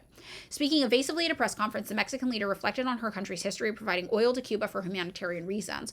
Owing to that, U.S. embargoes, she reminded her audience, had been in effect for many years now and had resulted in shortages. This person says, indeed, when I last visited Cuba in 2022, incidentally just in time for the 60th anniversary of U.S. sanctions on the island, staples like coffee and milk were in short supply. The nation that had for decades been renowned for its free healthcare, medical humanitarianism, and international deployment of meticulously trained doctors was now suffering a dearth of basic medications, which meant that the employees of the pharmacy I went to after executing an epic crash while jogging on Havana's seaside promenade simply shrugged apologetically at the sight of my bloody knee and sent me on my way with a prescription for soap and water. The same prescription had been issued by a 43-year-old Cuban named Heredus, who had witnessed my fall from his perch atop the seawall just next to a plaque commemorating Leonard Wood, the former U.S. military governor of Cuba, who had supervised the promenade's construction in 1901 and also served as Governor General of the Philippines. As if we needed any further imperial irony, it turned out that Heredus hailed from none other than the Cuban province of Guantanamo, the site of the eponymous illegal U.S. penal colony and torture center. Obama vowed to close when he ran for president, and he did not, by the way. And that his own two legs had been blown off by a landmine outside the U.S. base when he was 19. This is what the United States does to other countries. He apologized that he could not carry me home due to his legless state and coaxed me out of my own state of panic. No doubt a greater act of solidarity than suspending oil shipments to Cuba while claiming humanitarian motivations. Of course, it's not only Mexico that's letting Cuba down. Pretty much the rest of Latin America has opted to sit on the fence as Trump goes about seeking to engineer the island's definitive failure. Ditto for much of the rest of the global south. On Tuesday, the same day that Trump engaged in friendly nation-wrecking banter with journalists in Iowa, China's Ministry of Foreign Affairs took to its English-language X account to call for the immediate lifting of blockade and sanctions on Cuba. China pledged to continue to support and assist Cuba and reiterated its belief under the strong leadership of the party and government of Cuba, the Cuban people will tide over the difficulty. No offense to the Cuban people, who for almost 7 decades have exhibited extraordinary resilience, but it's not so easy to tide over the difficulty when you're a tiny island in the crosshairs of schizophrenic megalomaniac who happens to be in charge of a global superpower. Also on Tuesday, the Cuban news agency reported that solidarity groups in India had expressed their support for Cuba during an event held in Kolkata. As per the report, the program included a minute of silence and homage to the revolutionaries and citizens who lost their lives in the struggle against imperialist forces in the region. Now, just as struggle has become more critical than ever, it remains to be seen whether any of Cuba's professed allies will stick their necks out to keep the country from failing. In the event that it does fail, and Trump manages to swing regime change in a place that has resisted for so long against all odds, it's safe to say that nowhere is safe from imperial designs. What is needed right now is real solidarity, because if Cuba fails, it's nothing less than a global failure. So this is obviously just an editorial, but I think this is correct. And this is the thing, like, a defense of Cuba right now is a defense of yourself. If you were a country that disagrees with the United States at all, even if you were a country that thinks you were an ally of the United States, like fucking Greenland, right? This is a defense of everybody against the United States. And, this is not controversial. This is very fucking obvious. Like, this is what people need to do. And the fact that nobody is standing up to stop this from happening, I suspect that Russia is a bit neutered in what it can do because of its current negotiations over Ukraine. China has always been rather isolationist. They're doing their own thing in China. They are not going to militaristically get involved. Literally the only country that would do anything is North Korea. That's it. They're the only ones who would potentially do anything to save Cuba at this point. Right? It's absolutely wild. So that's what we have going on in the news with Cuba and Mexico. Yemen, Iran, like, I don't think these places would show up in Latin America. I don't know. I really don't know. China is sending solar panels and rice to Cuba. Too controversial troll punishment. Let's see.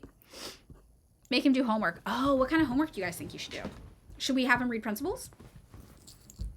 What's he wrong about? I haven't been noticing. I've been crying about Cuba and crabs. Cuba and Mexico have a saying. They live too far from God and too close to America. Yup. Read Marx and Lenin. Yep. I like it. We'll put him on timeout and make him read something. Every volume of Capital back to back, write a thorough analysis. What's the main way this guy is wrong? First time chat. Hi. Reclaw codes. Welcome. What is the nature of the wrong? Oh, he's on a whole nother level? Okay, I want to go back and read. What did I miss?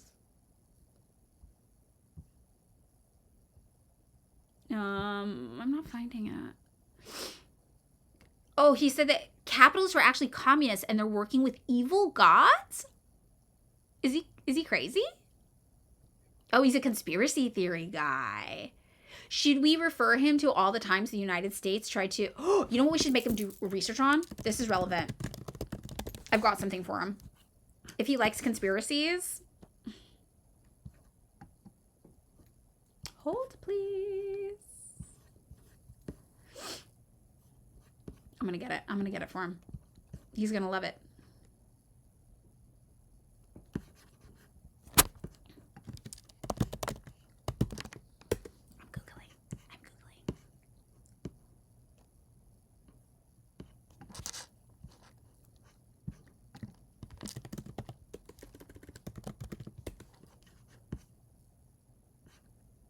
Trying to find the one that gives the best.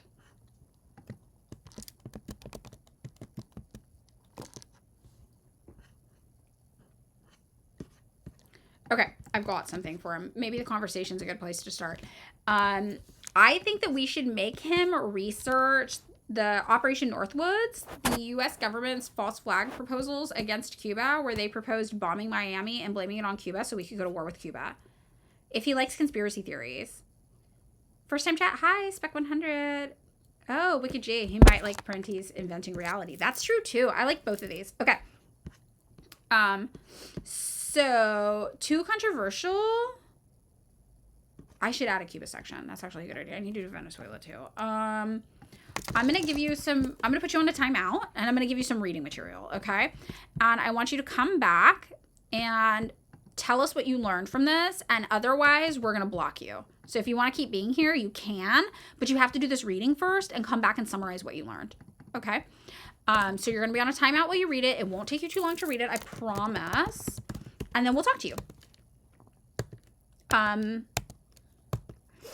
But if you come back after your timeout and you talk about anything that's not this, we're not going to talk to you. We're just going to ban you. So do you see it? Does everybody see it? I'm trying to pin it. There we go. Oh no, I pinned it. This is great. I pinned the wrong thing. Unpin this message. Unpin this message. Where is it? Where is it? Here we go. Pin. Something went wrong. I'm not able to pin it. But you see it, right? Does he see it? Make sure he sees it. And then I'm going to put him on a little timeout for a minute. Yes. Okay, good. You see it. Okay. And then when you come back, we'll talk about this. Okay? You're on timeout. Hee hee. I love it. Okay.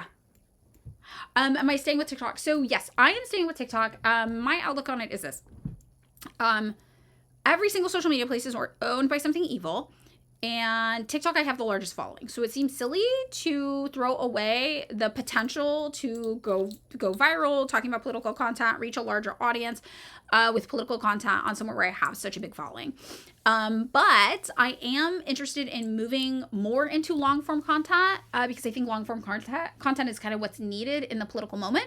I think that short-form content can engage people, but long-form content is necessary for us to talk about these concepts. So I am starting, obviously Twitch is huge. I love Twitch. And we use the ropes they sell us, exactly. And then also I've been uploading everything to YouTube. So any of my TikToks that are under 3 minutes are eligible to be uploaded to YouTube Shorts. So I have them automatically uploading there if they're eligible, including my back catalog. It uploads a few every single day with the repurpose app. And the same thing for my video on demand from here. From Twitch, I'm uploading as full-length videos on YouTube. So YouTube will be a catch-all for any of my content, but unfortunately, I can only upload TikToks that are under 3 minutes up there. So, it is what it is. Yeah. I don't know about Instagram. I don't know why I'm so weary to make my Instagram political, because it's just never been political content. But I do like a little bit of political content here and there, but usually I'm just like outfits, clothes. But maybe I just should. I don't know. Maybe I just should. I'm not really sure. Oh, the podcast is also getting uploaded to YouTube as well, because people requested that. More hydrate. So.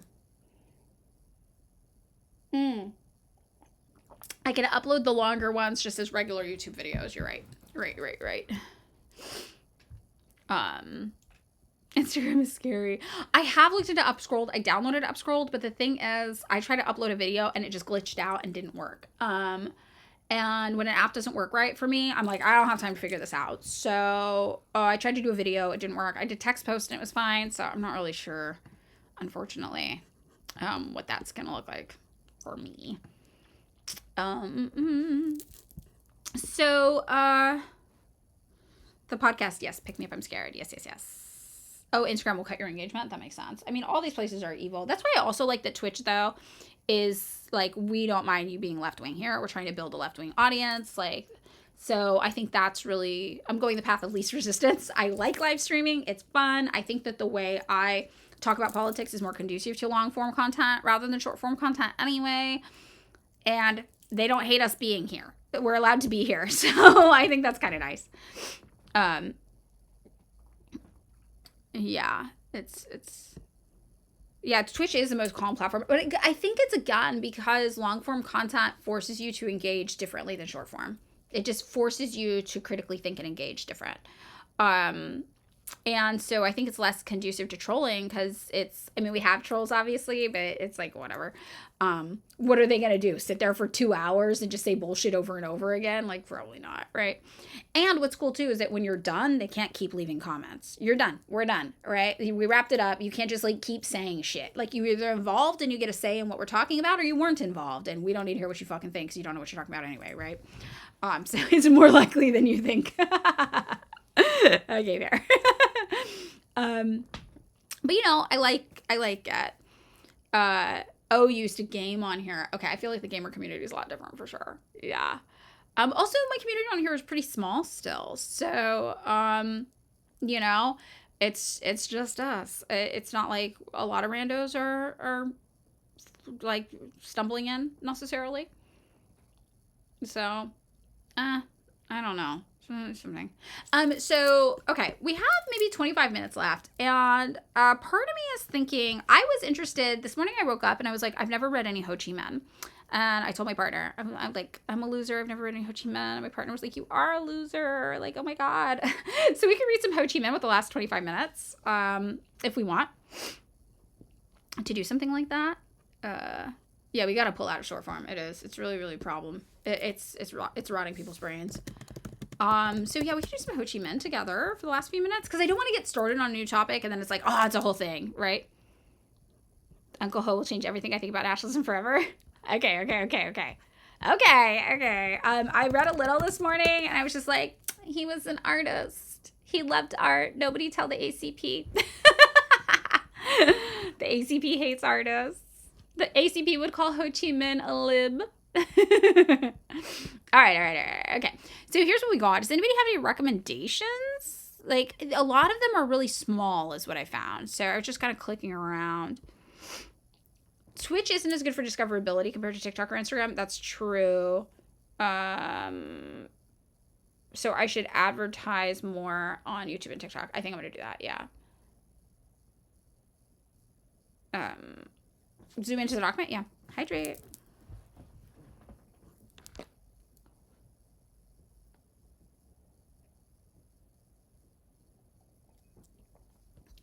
Do we have any recommendations?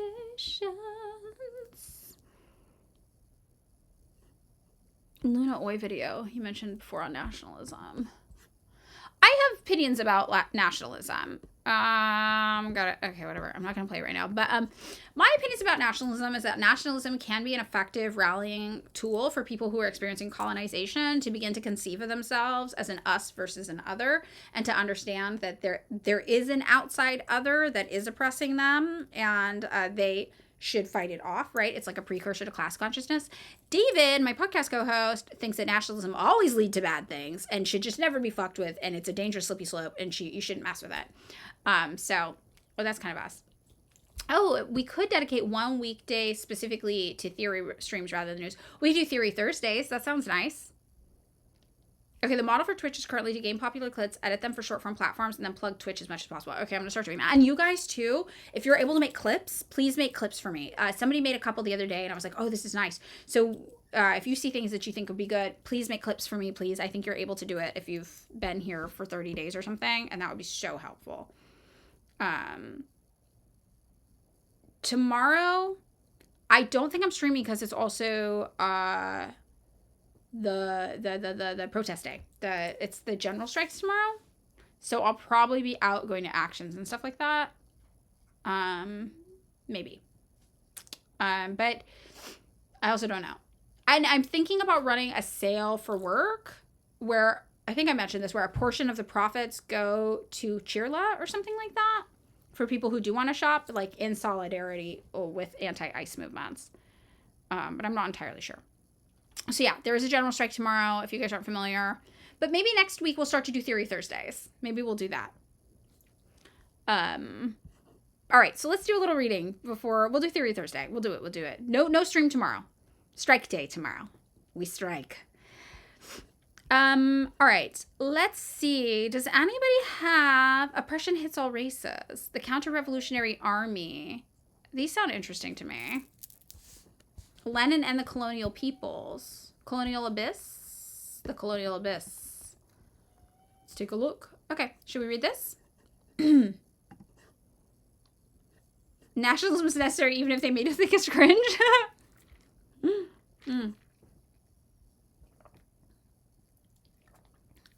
Yeah, Bethers, I totally get it. It's not super realistic for everybody.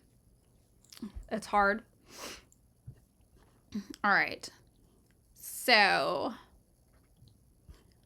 what's this website? It's Marxist.org. I'm going to open a few. The ones that I thought might be really relevant to us today are racial hatred and Oppression Hits All Races and the Counter-Revolutionary Army, based on title alone.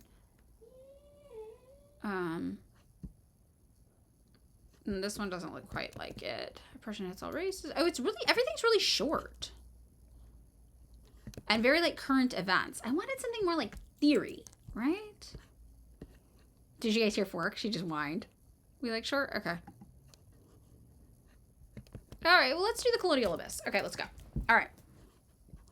So, France possesses a colonial empire of 10 million square kilometers. This is from 1923. Inhabited by 56 million people of yellow and black races. Also, this is like a fun Madeline embarrassed themselves once story, but I had a partner for 10 years who's Vietnamese and was also like very like cool. Like he was like very like hip, like he dressed cool and he played like a really cool band and he was just like so fucking cool like all the time, right? And I used to roast him for it like constantly, like, oh, you're so cool. And then one day he was talking and he said the word croissant, but he usually like talk like this, like very LA. And when he said the word croissant, he said it like in a perfect French accent, like croissant, right? And I was like, why the fuck are you saying it like that? Oh my God. And I assumed it's because he traveled the world, you know, he's from like a better off family. And I was like, oh, that's so embarrassing. Like, oh, you're saying the words in French, like they're French. Like, that's so fucking embarrassing. Like, blah, blah.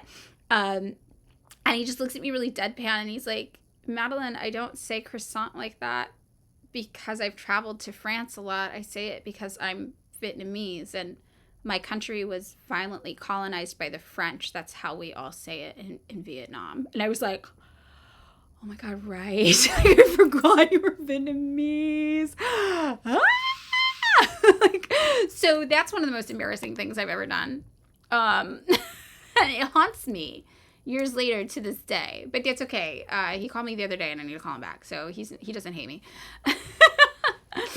And I am one of those obnoxious people that's still friends with all my exes. Sorry. So, all right. So we're talking about this. France possesses a colonial empire of 10 million square kilometers, which is why all the Vietnamese hipsters, say croissant like that.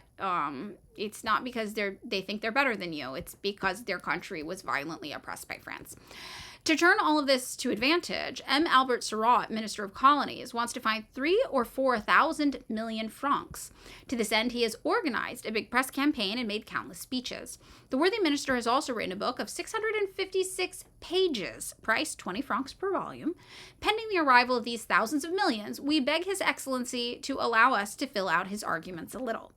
The budget for Cochin China, for example, which amounted to 5.6 million piastres, 13 million francs for 1911, rose to 7.3 piastres million, or 16.8 million francs for 1912. In 1922, it went up to 12.8 million piastres, or 96 million francs. A simple subtraction shows us that between 1911 and 1922, there was a difference of 83.3 million francs, the rate for the piastre being 2.25 and 7.5 in the budget of this colony. Where did that money go? Simply on expenses for personnel, which in fact swallowed 100% of total receipts. Oh yeah, the banh mi baguette isn't local. Yep. Other examples of mad extravagance combine to throw away money that the poor enemies have sweat for. We do not yet know the exact figure in piastres sent for the Emperor of Annam's trip to France, but we do know that to await the day of good augury, the only one on which the bamboo dragon could embark, the vessel Porthos was paid compensation for 4 days at the rate of 100,000 francs. Per day, so 400,000 in total. So traveling expenses, 400,000 francs. Reception expenses, 240,000 francs, not including the pay of policemen charged with the extraordinary supervision of the enemies in France. Cost of lodging in the Marseille, the enemy's militiamen for presenting arms to His Excellency and His Majesty, 77.6 thousand francs. As we are in Marseille, let us avail ourselves of the opportunity to see what its colonial exhibition has cost us. First of all, in addition to catering for highly placed metropolitan personnel, they sent for about 30 high functionaries from the colonies who, while taking their aperitifs somewhere along the Cannebière, were paid expenses both at the exhibition and in the colonies. Indochina alone had to pay $12 million for this exhibition.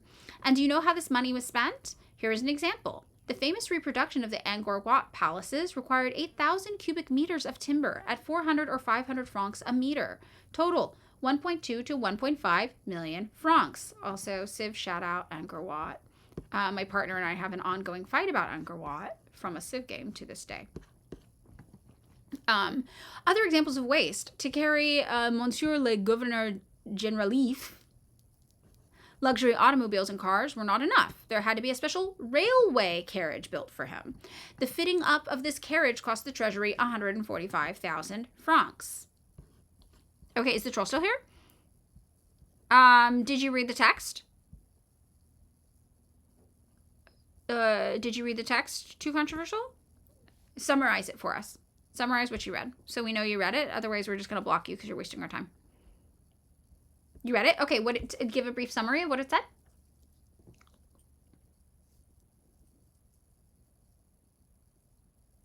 We'll wait. I'll come back to it in a second. In 11 months of activity, the Economic Agency burdened the economy of Indochina with a sum of 464,000 francs. At the colonial school, where future civilizers are turned out, 41 professors of all types are maintained to teach 30 or 35 students. Again, several thousand francs. The permanent survey of defense workers for the colonies cost the budget 758,000 annually. Now, Monsieurs the inspectors have never left Paris and do not know the colonies any better than they know the age-old moon. Robert F. Kennedy proposed doing a false flag to invade, and it wasn't the military. Okay, and then why did he not? Why did they not go forward with it? Summarize that as well, so we make sure you read more than just the headline. If we go to other colonies, we find everywhere the same corruption. For the reception of a semi-official economic mission, the budget of Martinique was relieved of 40,000. Within a period of 10 years, the budget of Morocco has gone up from 17 to 200 million, although they have cut down by 33% expenditures of local interest. That is to say, expenses likely to benefit the natives. What is it, Fork? Fork's so mad. There are millions and even thousands of millions that could be found easily if they knew how to look for them, but the ministers prefer to try to get them out of the natives. Is it true, through excess of the humanitarian feeling so many times proclaimed by Albert Sarraut in the jail at Nha Trang, Central Vietnam, detainees have been put on dry rations, that is to say they are deprived of water at their meals? Is it true that the detainees have had their noses coated with tincture of iodine to be more easily recognized in case of escape? Okay, so this is interesting, and I think that even though this sounds kind of dry and it's just a bunch of numbers, before crying, it is a reminder that when we talk about imperialism, it is about finance capital. It is about money, right? So I think looking at all these figures, what the question is really being asked, right, is where is the money going? And we see it, and we see the money is just going to serve the rich and make them richer, right? And it's all about extraction. So I think the colonial abyss very obviously is that referring to the bottomless pit of money, right? Where the money just goes and can flow forever, and people just take and take and take and take. So yeah, I think this is very, very interesting. What do you guys have any thoughts? Do you think that this is relevant in any way to our current political landscape? Obviously today, the way our colonization tends to work more is in neo-colonization, bank extraction, right? So rather than your entire country's government going and colonizing a place, it'll just be your country's corporations going and colonizing a place. But I think about this a lot with Haiti. We carved up Haiti, especially under Hillary Clinton, and started doing all these weird port projects, and the money just seemed to disappear constantly over and over and over again. What else? Do you guys have any thoughts about this? The colonial abyss. I think also it speaks to the diminishing returns of capitalism, which is something Marx talked about, right? And imperialism, if we're to understand it as the highest stage of capitalism, which it is, obviously there's diminishing returns on imperialism as well. Right? So there's two reasons: expenses, right? They're spending all this money for these grand receptions and blah, blah, blah, blah, blah, blah, blah. They're spending all this money on railroads, et cetera, and there's diminishing returns as a result of that. But also just the standard diminishing returns of capitalism, lowering profits over and over and over again. And then when people feel that crunch of the lowering profits, they start lashing out. Because they're like, how do we get more profit out of this thing? How do we get more profit out of this thing? And it's just like the in-shitification begins, right?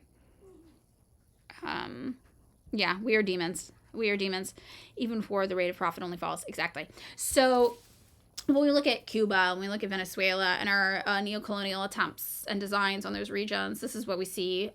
We see Venezuela as an oil well, and we will tap it until it's dry. And we will see the panic in our oil execs' eyes as the profits inevitably fall, and they have to cut more and more and more and more in order to keep those profits afloat. And something that's really interesting, when we talk about imperialism as part of a money generating more money scheme. Remember, we talk about originally, you take money, you use it to create a commodity of some kind, and then you sell the commodity, and that generates more money. But imperialism, finance capital doesn't work that way. Finance capital, you take money and you find new clever ways to just magically turn it into more money while bypassing the whole commodity element of it, right? And that creates like fictitious capital. And that's kind of our entire economy is a house of cards based on that right now. One of the things we think about when we're looking at what's going on with us wanting to extract all of these resources from Venezuela, for example, oil, etc., is that ultimately what we're actually doing there isn't even about the oil. It's about generating profits for oil execs, right, for these oil companies, so that stock prices go up. So then you can do speculation based on the value of that stock price, which I think is really fascinating as well, right? You're going to finish Foundations of Leninism. Yay. Okay, bye. Okay, I'll work on a Cuba one. I'll work on it. And shitification. Yeah, it's basically just like everything gets worse and worse and worse under capitalism because they're trying to create more and more profit. So an easy way to think about it, though, is like when you look at buildings that were built even at the beginning of capitalism or colonization, they're beautiful buildings. We would never build buildings like that today. It's not profitable enough, right? But also, you can look at planned obsolescence, right? Why would we sell you a phone with a replaceable battery when we can just make the battery part of the phone, and then when the battery dies, your whole phone's dead, and then you just have to get a different phone? Things like that. There's all these different elements.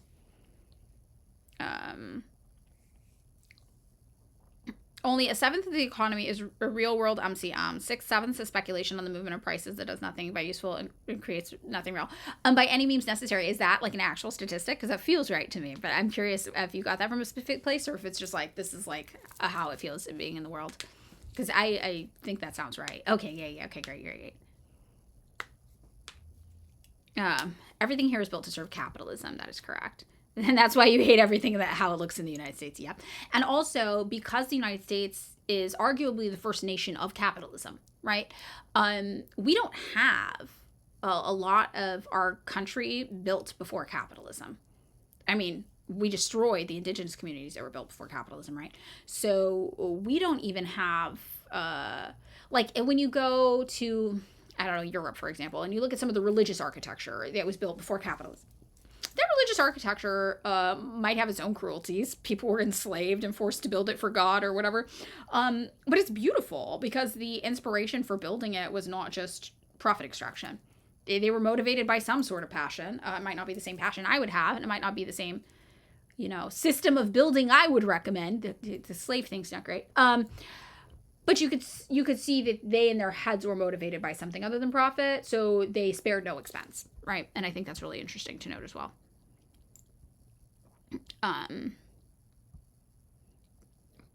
So I don't know, very, very fascinating.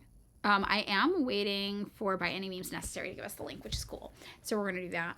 Oh, citation for the comrades. Thank you. This is cool. Thank you for sharing this. This is very interesting.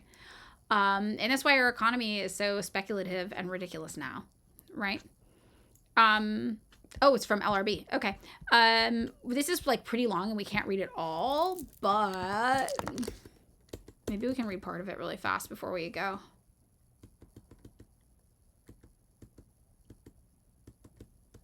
Okay, I'm gonna look up the word seventh. I don't know.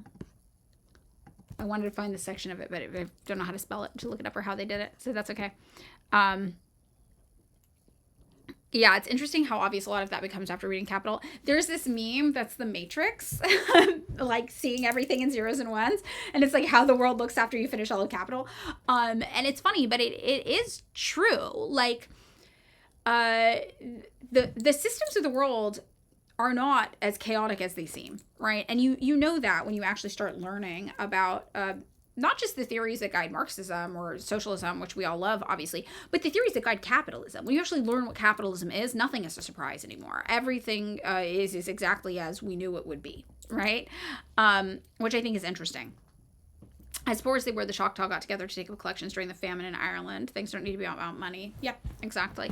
But capitalism won't allow that here for us. So, but it is true. Yeah, it's like when you start to learn about how capitalism works, how socialism works. If you start to read Marx, even Lenin, on things like finance capital, everything seems to make perfect sense. Like, David recommended this book to me. It's about fictitious capital during the 2007-2008 Great Recession. And I've been reading it. And I'm like, this is literally just like, if you've read Capital and then you read this book from 2007-2008, it's basically like the book is saying like, oh, yeah, everything Marx said, it happened, but the guy isn't even talking about Marx that much. So very, very interesting. You will not be the same after studying Marxism. It's true. It will change everything about you. And you feel crazy. Do we ban him? Okay, we'll ban him. We'll ban him. You had your chance. Banned. Teehee. Okay, bye. He's bye. Not us bye. Although I do have to leave soon. So I got rid of him. We got rid of him. All right. There's nothing here to talk about. It's a very interesting article. It's this one here. This is what I gave him to read. CIA, State Department, and Defense Department officials agreed the only way to overthrow Castro was a U.S. invasion. Under Robert Kennedy's leadership, the special group, the interagency group, JFK charged with overseeing Operation Mongoose, which is where they did all the comedic things to try to basically kill Castro, proposed to change the covert operations goal from orchestrating subversion to justifying U.S. military invasion. These false flags, this is very standard for the United States also. On March 5th, 1962, the group asked Deputy Undersecretary of State for Political Affairs, Alexis Johnson, to have a list prepared of various situations which would serve as a plausible pretext for intervention. In the minutes of that meeting, someone crossed out plausible pretext and wrote, valid basis. Oh, we got Raiders. Hi. Raiders. Hello. 412. Wow. Grumlow. Nice. Welcome, Raiders. Hi. That's a whole lot of people for us. That's so cool. Welcome, everyone. I don't know much about Grumlow. Everybody teach me about your motherland. Comrades? Marxists? Comrades? Is that what we got? End of stream again? I know. It's always at the end of the stream. That's okay. We'll stick around for a few minutes. Hello. We are talking about... Grumlow's a big leftist politics streamer on Twitch. Been doing well. Yay! Cool. I'm new here, so I'm learning. I'm learning all about it. Our politics are fuck ice. Okay, you are welcome here. Based comrade from Louisiana. Yay! Okay, great. Okay, yay. Welcome, everybody. Love this. Teach Grumlow about the G4K. Maybe. He says he's Cajun but doesn't own a fan boat. The gremlins are so cute. Oh, when I was a kid, this was my favorite movie, Gremlins. And I would watch the VHS just over and over and over again. And it would break. And then we'd have to go buy another VHS like once every 2 weeks because it's just all I would watch. And then one day I was rewinding the VHS and I was so eager to get it out that I put my hand in the VCR to grab it because it wasn't coming fast enough. And then my hand got caught in a VCR. And then the fire department had to come cut the VCR off of my hand. That's how much I loved Gremlins. Yeah. We love Gremlins. This is our politics are fuck ice. Have the evil gremlins just take over. It's what I think. Very neurotypical. Thank you. I thought so. Very normal. Very normal behavior on my end. Also, my expression with gender is always the lady gremlin. This is like me. This is my experience with gender is just this gremlin dressed up like a lady. Speaking of gremlins too, this is me. I love her. And one time I met somebody who does special effects for like movies, and their boss created her. And I was like, what? like what? Your boss created my entire relationship with gender. Like, that's crazy. So interesting. Ban evader restricted. 2 controversials back. We're just gonna ignore. How do we do that? The 2 burn. 2 controversials back restricted. Earlier today we talked about Ho Chi Minh and we talked about Cuba, and I cried about Cuba. It's looking grim. It's looking grim. Yeah. So I feel like this is what we told Too Controversial to read about Cuba and Operation Northwoods. So maybe we'll finish up with this. You guys came at the end, unfortunately. We're finishing up, but it's so nice to see a bunch of people come in. So we'll finish. We'll talk about Operation Northwoods. I started the stream late, so we have a few more minutes. I know, it's so sad.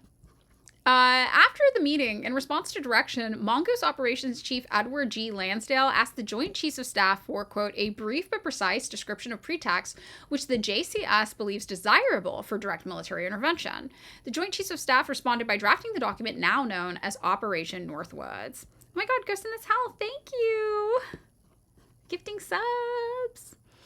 Fun fact. No one called it Operation Northwoods at the time. Northwoods was just a code word the Joint Chiefs of Staff used on Mongoose documents.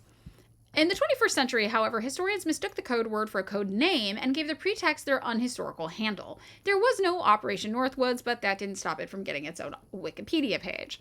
The special group, Augmented, voted on March 13, 1962, to alter the Mongoose guidelines to state that final success will require decisive U.S. military intervention.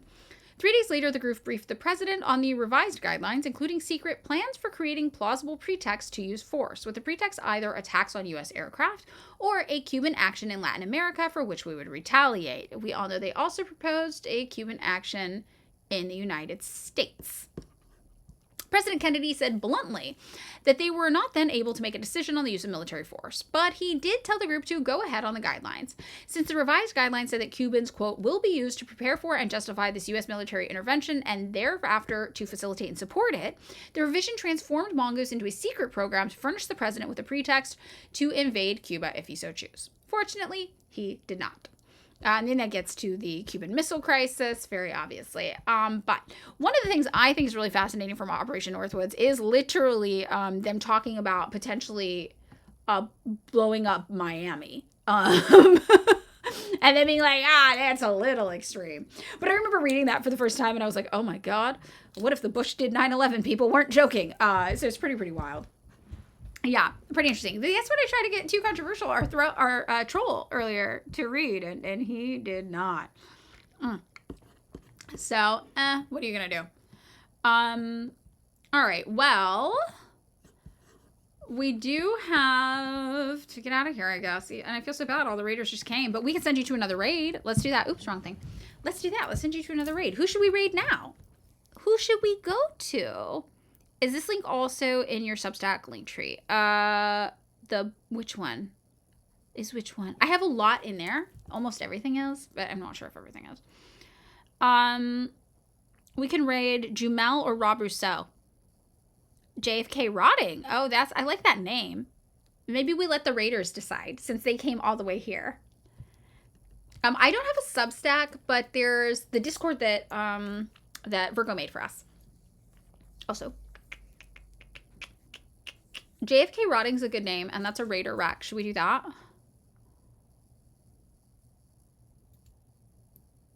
Rob Rousseau is a tanky. We love a tanky. We love a tanky. Okay. JFK is on a harassment campaign of African-American trans women. Like, JFK is a black trans woman getting harassed, or is like, I hate black trans women and I'm gonna harass them? Which way? Do not raid. Oh, okay. Which one? JFK is harassing a trans woman. Oh, okay. We won't do that then. I don't know these people. We'll do Rob. Somebody type it exactly as the username is, because I can't copy and paste things, and I always send people this is how Ugopnik always gets the wrong raid. Jamel, Rob Rousseau. We'll do Rob Rousseau today, and then on Monday we'll do Jamel. Remind me. Okay. So I go raid. Somebody spell it out exactly as it is. I'm new. I'm baby. I can't copy paste things into my own chat. Oh, he's been harassed by someone else with false claims. Other streamers have confirmed. As a person who knows nothing about the situation, but is frequently lied about on the internet, I have no judgment. I'm reserving judgment, because you should see the things people say about me. I don't know what's going on. Apparently, I hate black trans women because I didn't vote for Kamala Harris. So, you know, all things are possible. All things are possible in this world. Okay. I have an up scrolled, but I haven't posted anything yet. And when I tried, it crashed. So I don't know. I've been also posting a lot of things on YouTube, but I mean, I like Twitch the best so far. So, meh. Okay, I don't know about. It's Robert said, thank you, Kubashi. I'm like, I don't know who this person is or what's happening. Okay, Robert. All right, we're doing it. Robert Stowe, everybody. Everybody, come on. Unity, right now. Unite around fellow tank lover Rob Rousseau. I'm so sorry. I don't know the people you guys are talking about, so I'm really sorry. Okay, are we ready? We're going. It's happening. Love you all. I believe victims as well, but I don't know who these people are or what's happening. Okay.